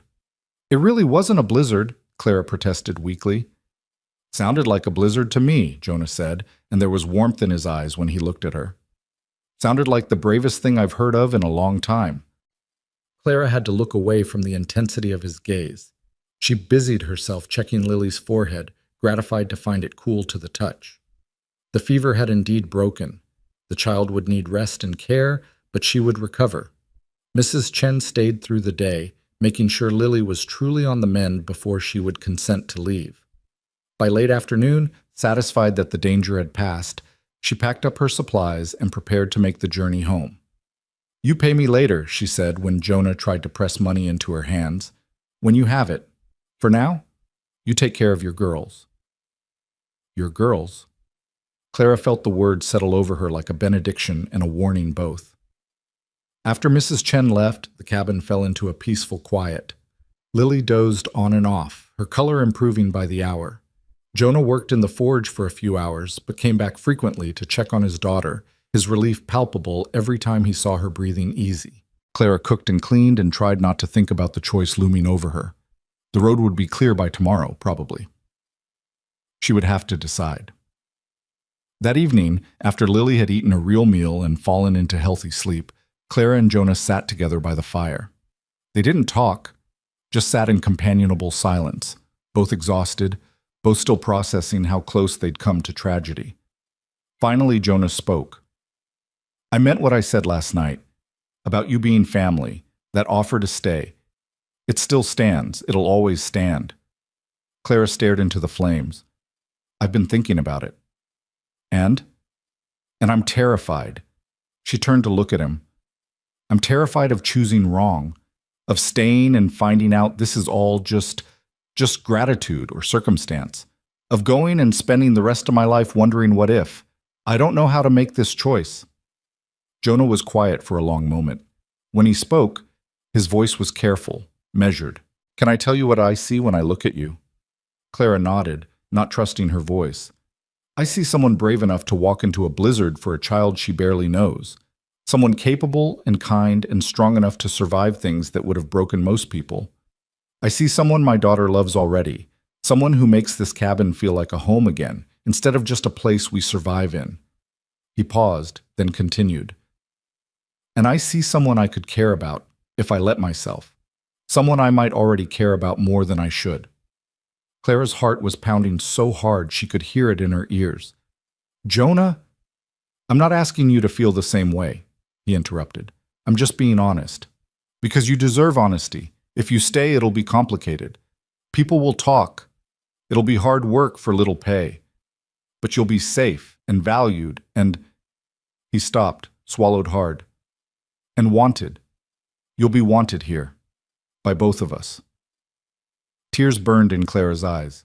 I don't know if I'm brave enough for this. You walked through a blizzard, Jonah said simply. You're brave enough for anything. They sat together in the firelight, and Clara felt the weight of the choice settling over her like snow. In one direction lay safety and certainty and a loveless, practical arrangement. In the other lay risk and possibility, and the terrifying hope that maybe, just maybe, she could have something real. She thought about Lily's small hand in hers, about Jonah's careful kindness, about the way this cabin had felt like home from the first night. She thought about Samuel Thornton's letters with their lists of expectations and requirements. She thought about what her life would look like in 5 years, 10 years, if she chose security over hope. And somewhere in that quiet contemplation, surrounded by firelight and the sleeping breath of a child in the next room, Clara felt the choice crystallize into certainty. She knew what she wanted. Now she just had to be brave enough to reach for it. The next morning dawned clear and cold, the kind of crystalline winter day that made the world look newly made. Clara woke with her decision settled in her chest like a stone, heavy but solid, something she could stand on. She would stay. The practicalities terrified her. She would need to write to Samuel Thornton, to break a promise she'd traveled halfway across the country to keep. She would need to face whatever consequences came from that choice. But sitting up in the narrow bed watching dust motes dance in the morning light, Clara felt something she hadn't experienced in years. She felt certain. She dressed and went to the main room where Jonah was already up making coffee with the concentrated focus of a man trying not to burn it. He looked up when she entered, and something in his expression told her he'd been waiting, hoping, dreading what she might say. "Good morning," Clara said. "Morning." Jonah poured coffee with careful hands. "Lily's still sleeping, Mrs. Chen said she'd need a few days of rest before she's back to herself." "That's good." Clara accepted the cup he offered, their fingers brushing for just a moment. "Jonah, about what we talked about last night." The knock on the door cut her off, loud, authoritative, demanding. They both froze, looking at each other with matching confusion. No one came calling this early unless something was wrong. Jonah opened the door to reveal a man Clara had never seen before, tall and well-dressed, his coat expensive wool, his boots polished despite the muddy road. He was perhaps 40, with thinning hair combed carefully across his scalp, and pale eyes that assessed everything with calculating precision. "Jonah Blackridge," the man said, and his voice matched his appearance, smooth, educated, used to being obeyed. "I'm looking for a woman. Mail-order bride traveling alone, should have arrived on the train 4 days ago. Young, dark hair, carrying a broken suitcase. The conductor said someone matching that description got off at this stop by mistake." Claire's blood turned to ice. She knew who this was before he said his name. "I'm Samuel Thornton," the man continued when Jonah didn't immediately respond. "And I believe you have something that belongs to me." Jonah's expression went carefully neutral, but Clara saw his shoulders tense. "I don't think I do." "Don't play games with me, Blackridge. The woman, Clara Whitmore, she's contracted to marry me. If she's here, I have a right to know." "Clara," Jonah said without turning around, "do you want to talk to this man?" Samuel's eyes found her standing behind Jonah, and his face shifted into something that might have been relief if it had held any warmth. "There you are. Miss Whitmore, I've been searching for you. When you didn't arrive in Ash Point as expected, I was concerned." Concerned. The word was so inadequate, so devoid of actual feeling, that Clara almost laughed. This was the man she had agreed to marry. This cold, calculating stranger who looked at her like she was a misplaced package rather than a person. "Mr. Thornton," she managed. "I apologize for the confusion.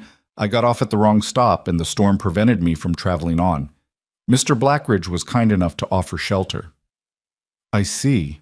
Samuel's eyes moved past her, taking in the cabin's interior, the dishes from breakfast still on the table, Clara's dress hanging by the fire to dry, the unmistakable signs of domesticity.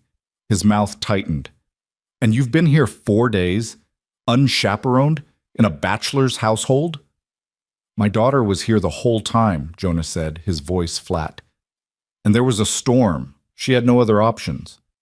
Nevertheless, appearances matter. Samuel stepped inside without invitation, his boots tracking mud across the clean floor Clara had scrubbed just yesterday. Miss Whitmore, gather your things. I have a carriage waiting to take us to Ashpoint. We've lost enough time already. Clara opened her mouth to speak, but Lily's voice interrupted from the bedroom doorway. Papa? Who's that man? Why is he being mean? Samuel's eyes went to the child standing there in her nightgown, her hair tangled from sleep, and his expression tightened further. This is your daughter? This is Lily, Jonah said, moving to his daughter and resting a protective hand on her shoulder. Lily, go back to bed. You're supposed to be resting. But, now please. Lily looked between her father and Samuel, with worry creasing her small face, but she obeyed, casting one last frightened glance at Clara before disappearing back into her room. Samuel waited until the door closed before speaking again. Miss Whitmore, I'll be direct. Whatever arrangement you've come to here, it ends now. You signed a contract. You gave your word.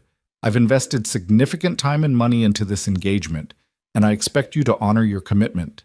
Mr. Thornton, Clara started, I understand you may have formed some attachment during your stay here. Samuel's voice dripped with condescension. But let's be realistic. You're a penniless woman with no prospects. I'm offering you security, status, a respectable position.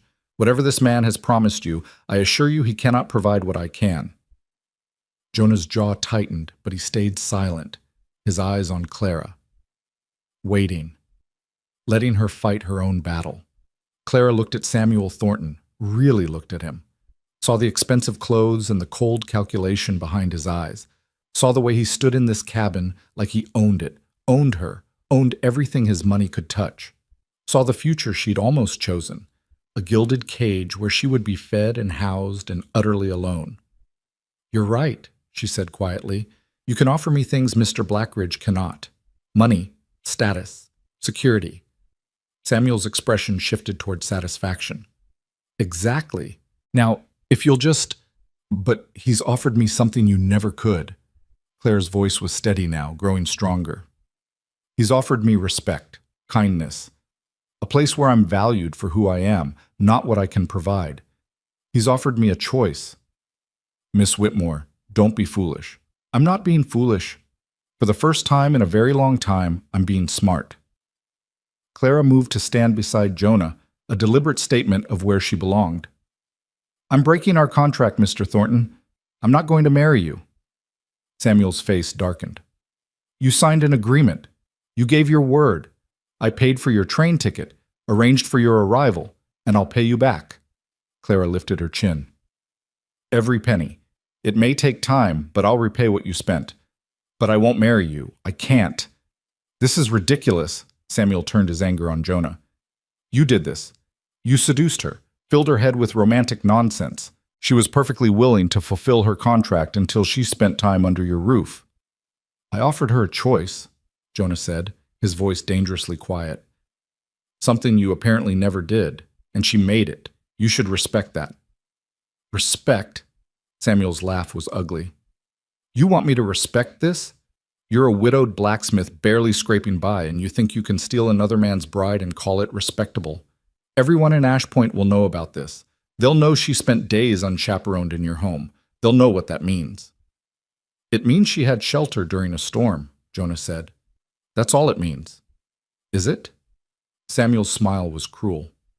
Because from where I stand, it looks like something else entirely. A desperate woman, a lonely widower, days alone together. People will draw their own conclusions, and those conclusions won't be kind.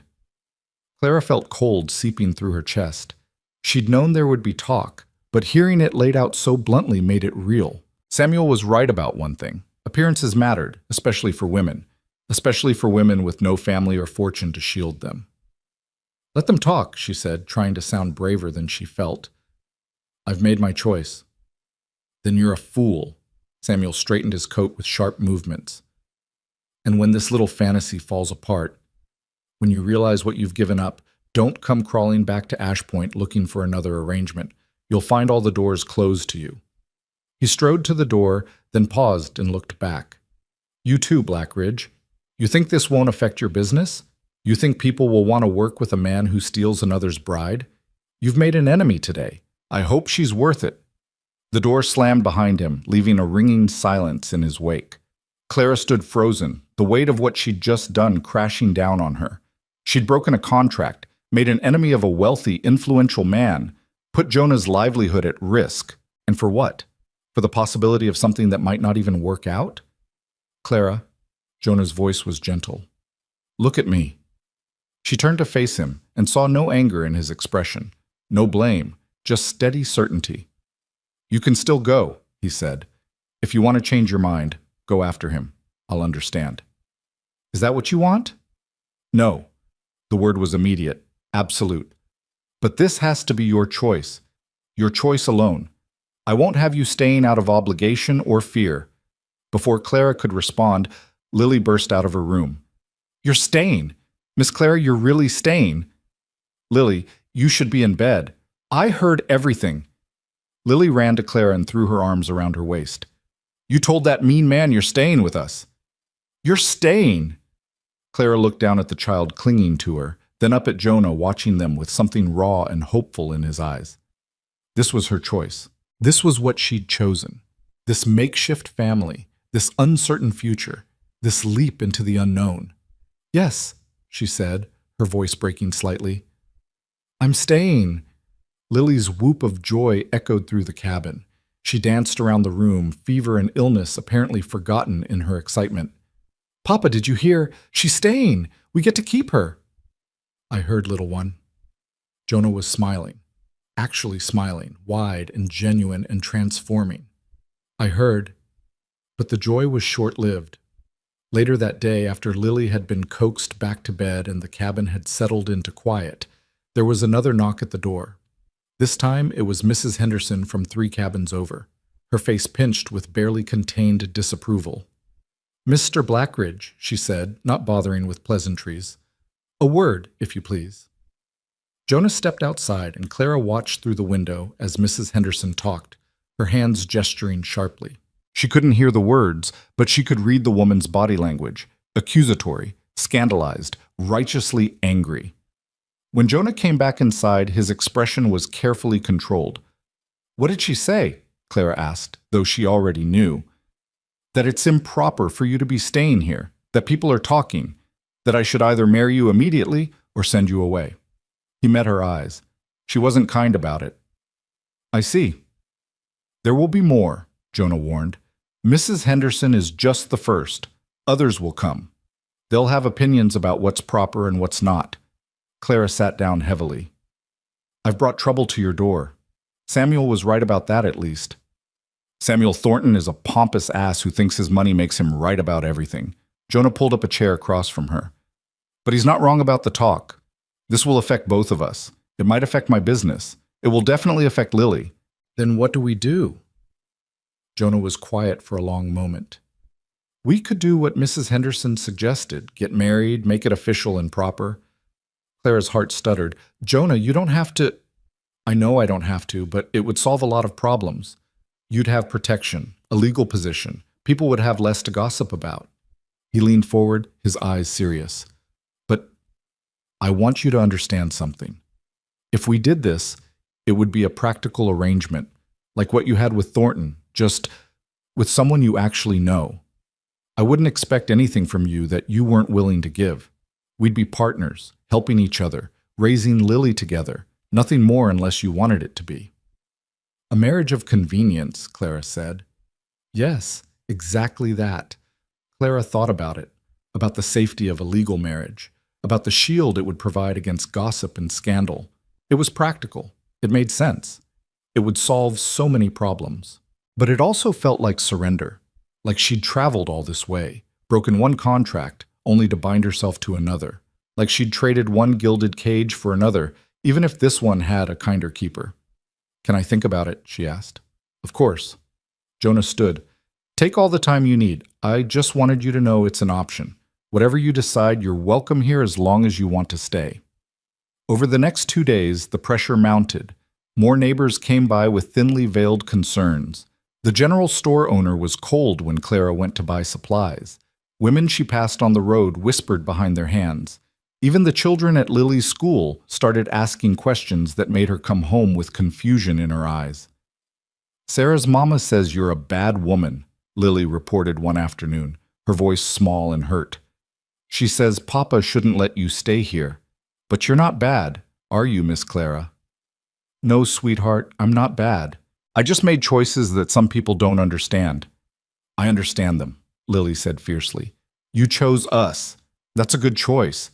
But the child's loyalty couldn't shield them from the growing hostility. Jonah's business began to slow, not stopping entirely, but enough that Clara noticed him staying later at the forge, working harder on fewer commissions.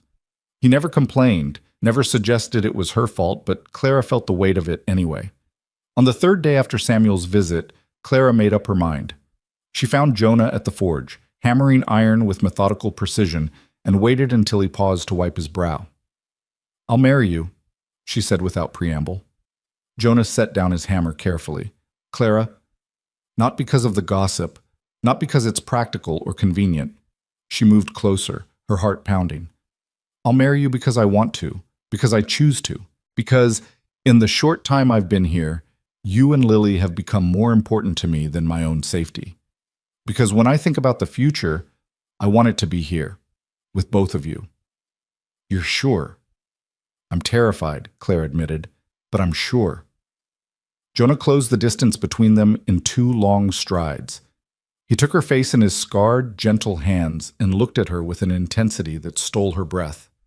"I won't pretend to be something I'm not," he said. "I'm still grieving Mary. I probably always will be, at least a little.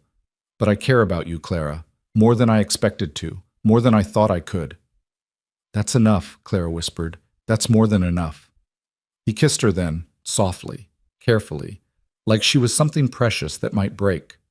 Clara felt tears streaming down her face and didn't care. This wasn't the passionate romance of storybooks, but it was real. It was honest. It was 2 broken people choosing to be less broken together. When they pulled apart, both slightly breathless, Jonah was smiling. "We should tell Lily." They found her at the cabin, practicing her letters with intense concentration. When they told her the news, she erupted with joy, throwing herself at both of them and talking a mile a minute about weddings and dresses and whether they could have cake. "Can I call you Mama?" she asked Clara suddenly, her excitement dimming to something more serious. "Or would that make you sad? Or make Papa sad?" Clara looked at Jonah, saw the complicated emotions playing across his face, grief and hope, and fear all tangled together. He nodded slowly. "I would be honored," Clara said, pulling the child close. "So honored, sweetheart." They were married 3 days later in a simple ceremony at the cabin, with Mrs. Chen as witness and Lily as an overly excited flower girl. There was no grand celebration, no fancy dress. Clara wore the one good dress she owned, mended and clean, and Jonah wore his Sunday shirt with his work-scarred hands scrubbed until they were raw.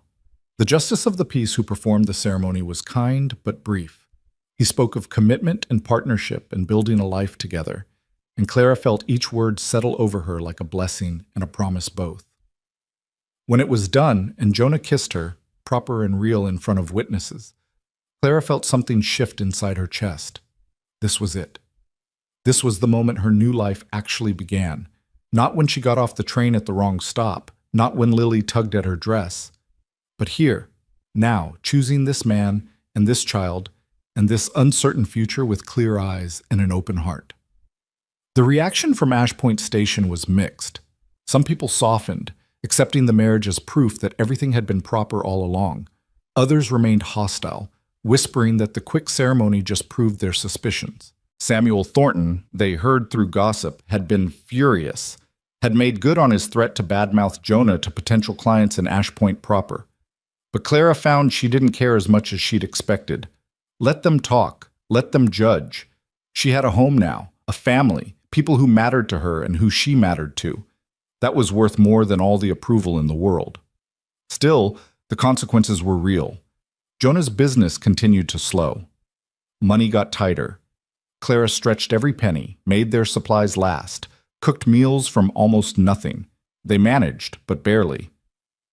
Then one evening, 2 weeks after the wedding, there was a knock at the door. Clara opened it to find a well-dressed woman standing there, older with kind eyes and expensive clothes. "Mrs. Blackridge?" the woman asked. "Yes?" Clara still wasn't used to the name. "I'm Elizabeth Thornton, Samuel's sister." She paused. "May I come in?" Clara's first instinct was to slam the door, but something in the woman's expression stopped her. She stepped aside and let Elizabeth enter. Jonah emerged from the forge, alert and wary. "Mrs. Thornton." "Mr. Blackridge." Elizabeth looked around the cabin with curious eyes. "I apologize for coming unannounced. I wanted to meet the woman who turned down my brother." "If you've come to cause trouble," Jonah started, "I've come to apologize." Elizabeth turned to Clara. "My brother can be difficult, controlling. He's used to getting what he wants, and he doesn't handle disappointment well. What he did, threatening you, trying to ruin your husband's business, it was petty and cruel." "You're his sister," Clara said carefully. "Why are you telling us this?" "Because I know what it's like to be trapped by someone else's expectations." Elizabeth's voice was quiet but firm. "I was married off young to a man I didn't love because it was practical, because it made sense financially. I've spent 30 years in a comfortable cage, and I wouldn't wish that on anyone. You were brave to choose differently." She reached into her bag and pulled out a leather purse, heavy with coins. "This is payment for ironwork I want commissioned, gates for my property in Denver. Samuel will be furious if he finds out, but I don't care. You need the work, and I want to support what you've built here." Jonah stared at the purse, then at Elizabeth. "Ma'am, I appreciate the gesture, but I don't need charity." "It's not charity, it's a commission. I've seen your work. My brother may be petty, but he has good taste in craftsmen. I expect quality iron delivered on time for the price we agree on. That's business, Mr. Blackridge, not charity." She placed the purse on the table. "I'll send detailed specifications next week. Take your time with the work. I'm not in a hurry. And Mrs. Blackridge?" She looked at Clara with something like admiration. "You chose well. I hope you'll be very happy." After she left, Clara and Jonah stared at each other in stunned silence. Then Lily, who'd been hiding in her room, burst out with questions, and they spent the evening explaining what had just happened, what it meant, how sometimes help came from the most unexpected places. That night, lying in bed beside Jonah in the darkness, they'd moved her things into his room after the wedding, though they'd done nothing more than sleep side by side. Clara felt something like peace settling over her. "Clara?" Jonah's voice was quiet. "Yes? No regrets?" She thought about Samuel Thornton and the life she might have had. Thought about the security and status she'd given up. Then she thought about Lily's laughter and Jonah's careful kindness and this cabin that had become home. "No regrets," she said. "You?" "None." His hand found hers in the darkness, his calloused fingers intertwining with hers. "Not a single one." They lay together in the quiet dark, and Clara felt the rightness of it settle into her bones. This was where she belonged, not because it was easy or practical or safe, but because she'd chosen it, because she'd chosen them, because sometimes the wrong stop turned out to be exactly the right place after all. Spring came slowly to Nevada territory, thawing the frozen ground inch by stubborn inch and painting the brown landscape with tentative green. Clara stood in the doorway of the cabin watching Lily chase butterflies through the muddy yard and marveled at how much had changed in 4 months. The commission from Elizabeth Thornton had saved them through the worst of winter. Jonah had worked on those gates with painstaking care, pouring all his skill into iron shaped like climbing roses and morning glories. When they were finally finished and shipped to Denver, the payment that came back was generous enough to see them through until other work started trickling in again. But the hostility from Ash Point Station hadn't entirely faded. Some people had softened, accepting the marriage as proof of propriety. Others remained cold, their judgment a constant weight. Clara felt it every time she went to the general store, every time she passed women on the road who turned away rather than greet her. She'd learned to carry that weight, to wear their disapproval like armor rather than letting it cut her. What surprised her was how little it mattered in the face of what she'd gained. Mama! Lily's voice called across the yard. Mama, come see! I caught one! Mama. The word still sent a warm shock through Clara's chest every time she heard it. She walked out to where Lily stood with cupped hands, her face glowing with achievement. Look, it's so pretty! Clara peered into the cage of Lily's small fingers and saw an orange butterfly, its wings beating frantically. It is beautiful, but I think it wants to go back to its flowers, don't you? Lily considered this seriously, then opened her hands. The butterfly paused for just a moment on her palm before taking flight, dancing away on the spring breeze. Bye, butterfly. Come back and visit. You're getting mud everywhere, Clara observed, looking at Lily's boots and dress with amused resignation. I know. Isn't it wonderful? Lily spun in a circle, arms outstretched. Winter was so long and now everything is alive again. Clara laughed and reached out to tuck a strand of hair behind Lily's ear. The child had bloomed over the past months, had grown taller, stronger, more confident. The shadows that had lived in her eyes were fading, replaced by the uncomplicated joy of a child who felt secure and loved. Your father will be home soon, Clara said. Why don't you go wash up before supper? Will there be pie? You said you might make pie if the dried apples held out. There will be pie. Lily whooped and ran toward the cabin, leaving muddy footprints that Clara would have to clean later. But watching her go, Clara felt only contentment. This was what home looked like, messy and imperfect and full of small joys. Jonah came home as the sun was setting, his face lined with fatigue but his eyes bright. Sold 3 horseshoes and got a commission for a weather vane, he announced, kissing Clara's cheek in greeting, a habit they'd fallen into over the months. These small displays of affection that felt more real than any grand gesture. The Hendersons' oldest boy is getting married and wants something special for his new house. The Hendersons? Clara raised an eyebrow. I thought Mrs. Henderson wasn't speaking to us. Money talks louder than judgment, apparently. Jonah washed his hands at the basin. Or maybe she's just tired of being angry. People get tired of that eventually. They ate supper together as darkness fell outside. The 3 of them at the small table, talking about their days in that easy way families do when they've settled into each other's rhythms. Lily chattered about school and her friend Sarah, who'd been allowed to play with her again now that the worst of the scandal had passed. Jonah talked about the weather vane design he was planning. Clara listened and contributed and felt the quiet satisfaction of being exactly where she belonged. After Lily was tucked into bed, Clara and Jonah sat together on the front step, watching stars emerge in the darkening sky. They did this most nights now, shared these quiet moments when the day's work was done, and they could just exist beside each other without purpose or agenda. I've been thinking, Jonah said after a while. That's dangerous. He smiled slightly. About leaving. Clara's chest tightened. Leaving? Not you and me. All of us. Leaving Ash Point Station. He turned to face her. There's nothing keeping us here except habit and stubbornness. The work's drying up again. That commission from Henderson is good, but it's not enough. People here will never fully forgive us for not caring what they think. And I don't want Lily growing up in a place where people whisper about her mother. Clara was quiet, processing this. Where would we go? West. There's land opening up past the Sierra Nevada, valleys where they say the soil is rich and the weather's mild. We could homestead, build something new. His voice grew more animated. I could still work iron. Every settlement needs a blacksmith. But we'd have land too, space to grow things, to build a real home. A fresh start where nobody knows our history or cares about old scandals. That's a big risk, Clara said carefully. Everything we know is here. Everything we know is people who judge us and work that's barely enough to survive on. Jonah took her hand. I know it's scary. I know it's uncertain. But Clara, I'm tired of just surviving. I want us to actually live, all 3 of us. Don't you want that?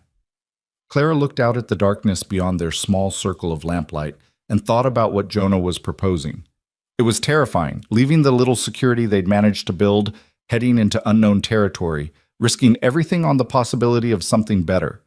Every practical instinct she had screamed against it.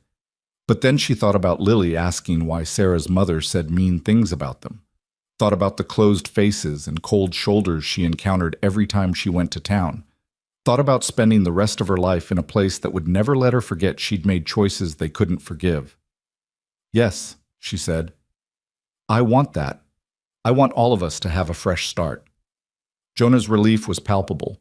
He pulled her close and kissed her properly, not the careful, gentle kisses of early marriage, but something deeper that spoke of real affection growing between them. When they pulled apart, both slightly breathless, he was smiling. "We'll need to plan carefully," he said. "Save money, get supplies, wait for the right weather. Probably late spring or early summer before we can actually go." "That gives us time to prepare." Clara leaned against his shoulder. "And time to say goodbye to the few people here who've been kind." "Mrs. Chen will be disappointed to lose her best student in wound treatment." Clara smiled. Over the winter, she'd spent time learning from the old woman, not just medicine, but the stories and wisdom Mrs. Chen carried. It would be hard to leave her, but the pull of possibility was stronger than the comfort of the familiar. They sat together until the cold drove them inside, planning and dreaming and slowly building the shape of their new future. That night, lying in bed with Jonah's arm around her waist and his breath steady in sleep behind her, Clara felt something she'd almost forgotten how to feel. She felt hopeful.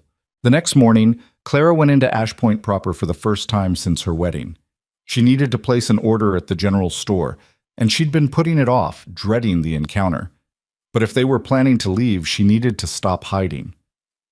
The store was crowded when she arrived. Several women clustered near the counter, their voices carrying across the space. Clara recognized Mrs. Henderson, Sarah's mother, and two others whose names she'd never learned. They fell silent when they saw her, their eyes tracking her movements with undisguised hostility. Clara lifted her chin and walked to the counter. "Mr. Graves, I need to place an order." The shopkeeper looked uncomfortable, glancing between Clara and the watching women. "Of course, Mrs. Blackridge. What do you need?" Clara read off her list while silence stretched behind her like a physical thing. She could feel their judgment, their whispered conversations waiting to resume the moment she left. Once it would have destroyed her. Now it just made her tired. "That man of yours still taking work?" Mr. Graves asked as he tallied her order. "He is. Why?" "Got a broken wagon wheel, needs repair. Iron rim split clean through. Can he fix it?" "He can fix anything." Clara met his eyes. "When do you need it done?" "Soon as possible. I'll pay fair." One of the women behind her made a small sound of disapproval. Clara ignored it. "I'll tell him. He'll come by tomorrow to look at it." She paid for her order and turned to leave, but Mrs. Henderson stepped into her path. The woman's face was hard, her mouth a thin line of disapproval. "You've got nerve coming in here like nothing's wrong." "I have as much right to be here as anyone," Clara said quietly. "Do you? You broke a contract, made a respectable man look like a fool. Took up with Jonah Blackridge before the ink was dry on your broken promise." Mrs. Henderson's voice grew louder, drawing the attention of everyone in the store. "You think we've forgotten? You think time makes it right?" Clara felt heat rising in her face, felt the old fear trying to claw its way up her throat. But beneath it was something harder, anger that she'd been holding back for months. "You're right," she said, her voice carrying clearly. "I broke a contract. I made a choice that hurt Samuel Thornton's pride. But let me ask you something, Mrs. Henderson. Would you have wanted your daughter to marry a man she'd never met? A man who saw her as property he'd purchased rather than a person with her own hopes and dreams?" "That's not the point. That's exactly the point." Clara took a step forward, and Mrs. Henderson actually stepped back. "I was desperate when I agreed to that arrangement. I was alone and scared, and I thought security was more important than anything else. But then I met people who showed me kindness without asking for anything in return, who gave me a choice, who treated me like I mattered. And yes, I chose them over a contract. I'd make the same choice again." "You seduced a grieving widower. I fell in love with a good man." Clara's voice broke slightly on the words, but she pushed through. "And he fell in love with me. Not because either of us planned it, but because sometimes life gives you unexpected chances at happiness, and you have to be brave enough to take them. I'm sorry if that offends your sense of propriety. I'm sorry my choices made you uncomfortable. But I won't apologize for choosing love over security, or for building a family with people who wanted me." The store was dead silent. Mrs. Henderson's face had gone red, her mouth working without sound.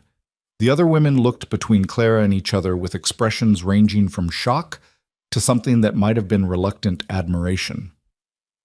"You have no shame," Mrs. Henderson finally managed. "No," Clara agreed. "I don't, not about this. I'm proud of the life I'm building. I'm proud of my husband and my daughter and the home we've made. And if that makes me shameless in your eyes, I can live with that." She walked past Mrs. Henderson and out of the store, her heart pounding so hard she thought it might burst through her chest. She made it halfway down the muddy street before she had to stop, leaning against a building, shaking with adrenaline and leftover fear. That was quite a speech. Clara looked up to find Sarah's mother standing nearby, one of the women who'd been in the store watching the confrontation. Her name was Margaret, Clara remembered. She'd always been quieter than Mrs. Henderson, less openly hostile. "I didn't mean to cause a scene," Clara said. "Didn't you?" Margaret's mouth quirked slightly. "Looked to me like you meant every word." "I did." Clara straightened. "I'm tired of apologizing for choices I'm not sorry for." Margaret nodded slowly. "My Sarah talks about Lily constantly. Says she's her best friend, says Lily's mother tells the best stories and makes the best cookies, and helped her understand arithmetic when nobody else could." She paused. "Children see things clearly sometimes. They don't care about scandal or propriety. They just know who's kind and who's not." "Lily loves Sarah," Clara said carefully, not sure where this was going. "I know. And I've been keeping them apart because Mrs. Henderson said it wasn't appropriate, because people were talking, because I was afraid of what it would look like if I let my daughter spend time at your house." Margaret looked down at her hands. "But watching you in there, standing up for yourself and your family, I think I've been a coward. And I'm sorry for that." Clara blinked back sudden tears. "You don't have to apologize." "Yes, I do. You deserved better from this community. You deserved better from me." Margaret met her eyes. "Sarah's been asking to invite Lily over for supper. Would next week work? I'd like all of you to come, you, Jonah, and Lily. It's past time I got to know my daughter's best friend's family properly." "We'd like that," Clara managed. "Thank you." Margaret nodded and walked away, leaving Clara standing in the muddy street with something warm and unexpected blooming in her chest. Maybe not everyone would forgive her choices. Maybe Mrs. Henderson would hold her grudge until the end of time. But some people, enough people, were willing to see past scandal to the truth underneath. It was enough. It was more than enough. When Clara got home and told Jonah about both the confrontation and Margaret's invitation, he pulled her into his arms and held her tight. "I'm proud of you," he said against her hair, "for standing up for yourself, for not letting them make you feel small." "I learned from watching you," Clara said. "You never let them make you feel like you did anything wrong." "That's because I didn't. We didn't." He pulled back to look at her. "And now we're going to go somewhere we can just live without all this weight. Somewhere Lily can grow up without hearing whispers about her parents. Somewhere we can be a family without having to justify it to anyone." They spent the next months preparing in secret. Jonah worked extra hours to save money, taking commissions wherever he could find them. Clara preserved food, mended clothes, until they could barely take another stitch, and saved every penny she could squeeze from their household budget. They told only Mrs. Chen and Margaret of their plans, swearing both to secrecy. Mrs. Chen took the news with her usual pragmatic acceptance. "You go find your fortune," she said. "But you come back and visit old woman sometimes, yes? I teach you too much medicine for you to forget me." "Never," Clara promised, hugging the tiny woman carefully. "I could never forget you." Margaret was sadder but understanding. "Sarah will miss Lily terribly, but I understand why you're going. Sometimes you have to leave to find where you really belong." The dinner at Margaret's house had been the first of several, tentative at first, then warmer as the weeks passed. Other families had slowly followed Margaret's example, cautiously opening their doors. Not everyone, and not without reservation, but enough that Clara began to feel like they had actual friends in Ashpoint Station, which made leaving harder, but also more necessary. Because Clara realized she didn't want Lily growing up grateful for scraps of acceptance. She wanted her daughter to grow up somewhere she could simply belong, without qualifications or whispered histories. By late May, they were ready. Jonah had built a sturdy wagon and bought 2 horses from a farmer whose son had moved east. They'd accumulated supplies, saved enough money to survive on for several months, and said their careful goodbyes to the few people who mattered. The night before they left, Clara stood in the cabin that had been her home for 6 months and felt a complicated mix of emotions. This place had saved her, had given her shelter when she needed it most, had been the setting for her transformation from desperate mail-order bride to wife, mother, and woman who knew her own worth. "No regrets?" Jonah asked, coming up behind her and wrapping his arms around her waist. Clara leaned back against him. "About leaving? No, this place served its purpose, but we've outgrown it." "What about him? Thornton? Do you ever wonder what that life would have been like?" Clara thought about Samuel Thornton's cold eyes and calculating voice, thought about the gilded cage she would have lived in, comfortable and empty and utterly alone. "No," she said honestly. "I wonder about a lot of things, but never that. That was never really a choice. It was just the only option I could see at the time. And now? Now I have you and Lily and this beautiful, terrifying possibility of building something new. Now I have choices." She turned in his arms to face him. "Real choices, and I choose this every single day." He kissed her deeply, and Clara felt the truth of it settle into her bones.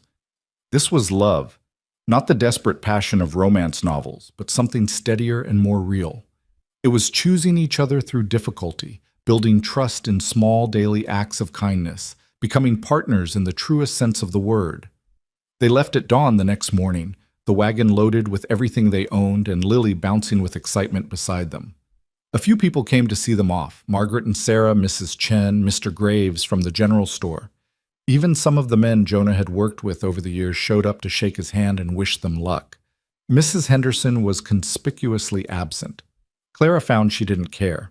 "Where are we going exactly?" Lily asked as the wagon rolled out of Ashpoint Station for the last time. "West," Jonah said, "toward California. There's a valley I heard about where the land is good and they need skilled workers." "Will there be butterflies?" "Millions of them," Clara promised, pulling Lily close. "And flowers and trees and wide open spaces where you can run as far as you want." "And friends? Will I make friends?" "The best friends," Jonah said.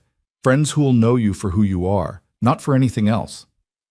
They traveled for weeks, following wagon trails and river valleys, joining up with other families heading west, and then splitting off again when their paths diverged. The journey was hard.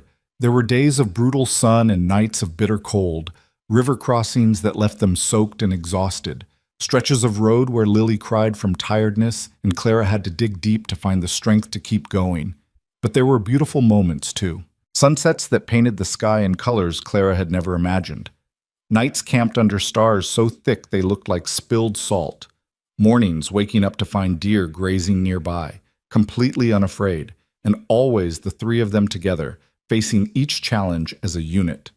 They reached the valley Jonah had been aiming for in late July. It was everything the rumors had promised, green and fertile, with a small but growing settlement of families who'd come seeking the same fresh start. The people were friendly without being intrusive, curious about the newcomers but not judgmental. They claimed land 2 miles from the main settlement, near a creek that ran year-round. The property had a small, rough cabin already built by a previous homesteader who'd given up and moved on, and Jonah immediately began planning improvements. An addition for Lily as she got older, a proper workshop for his forge, a garden space for Clara. "What do you think?" he asked Clara as they stood surveying their new home. Clara looked at the cabin that needed work, the land that would require back-breaking effort to cultivate, the uncertain future stretching before them. Then she looked at Lily running toward the creek, shouting with joy, and at Jonah standing beside her with hope in his eyes. "I think it's perfect," she said. They worked through the rest of summer and into fall, transforming the rough homestead into something like a real home. Jonah set up his forge and quickly gained a reputation for quality work. Clara planted a garden. Too late for this year, but ready for next spring. Lily started at the local school and came home every day with stories about her new friends and the nice teacher and how nobody cared where she came from. As winter approached again, their second winter together, But their first in this new place, Clara took stock of how far they'd come. She was no longer the desperate woman who'd stepped off a train at the wrong stop.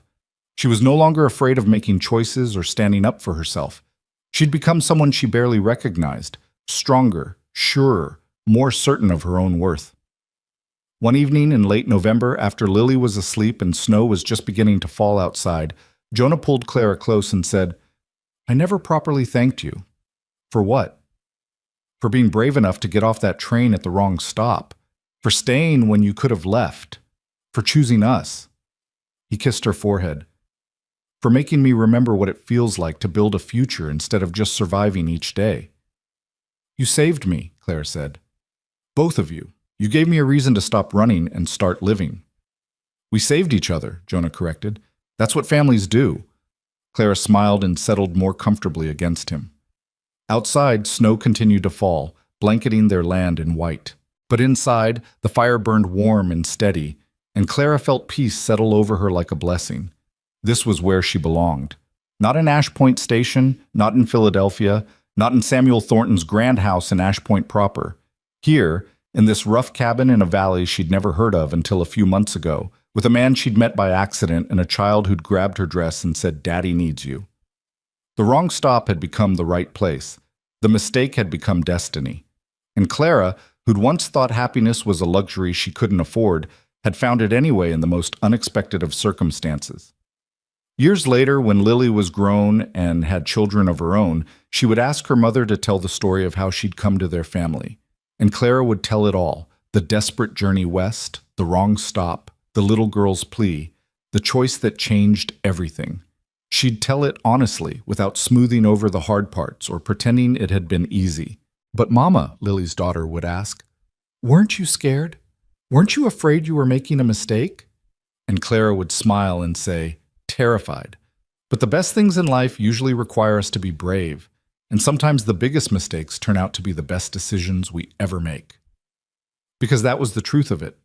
Clara had stepped off a train at the wrong stop, broke a contract, scandalized a community, and risked everything for an uncertain future.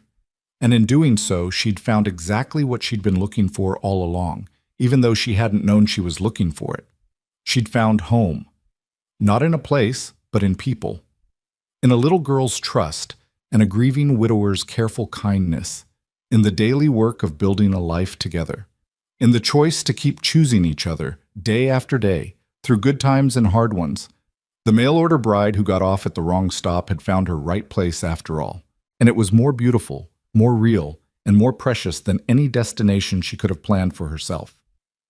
Sometimes, Clara thought, as she watched snow fall outside her window that long-ago winter evening, the best journeys are the ones we never meant to take.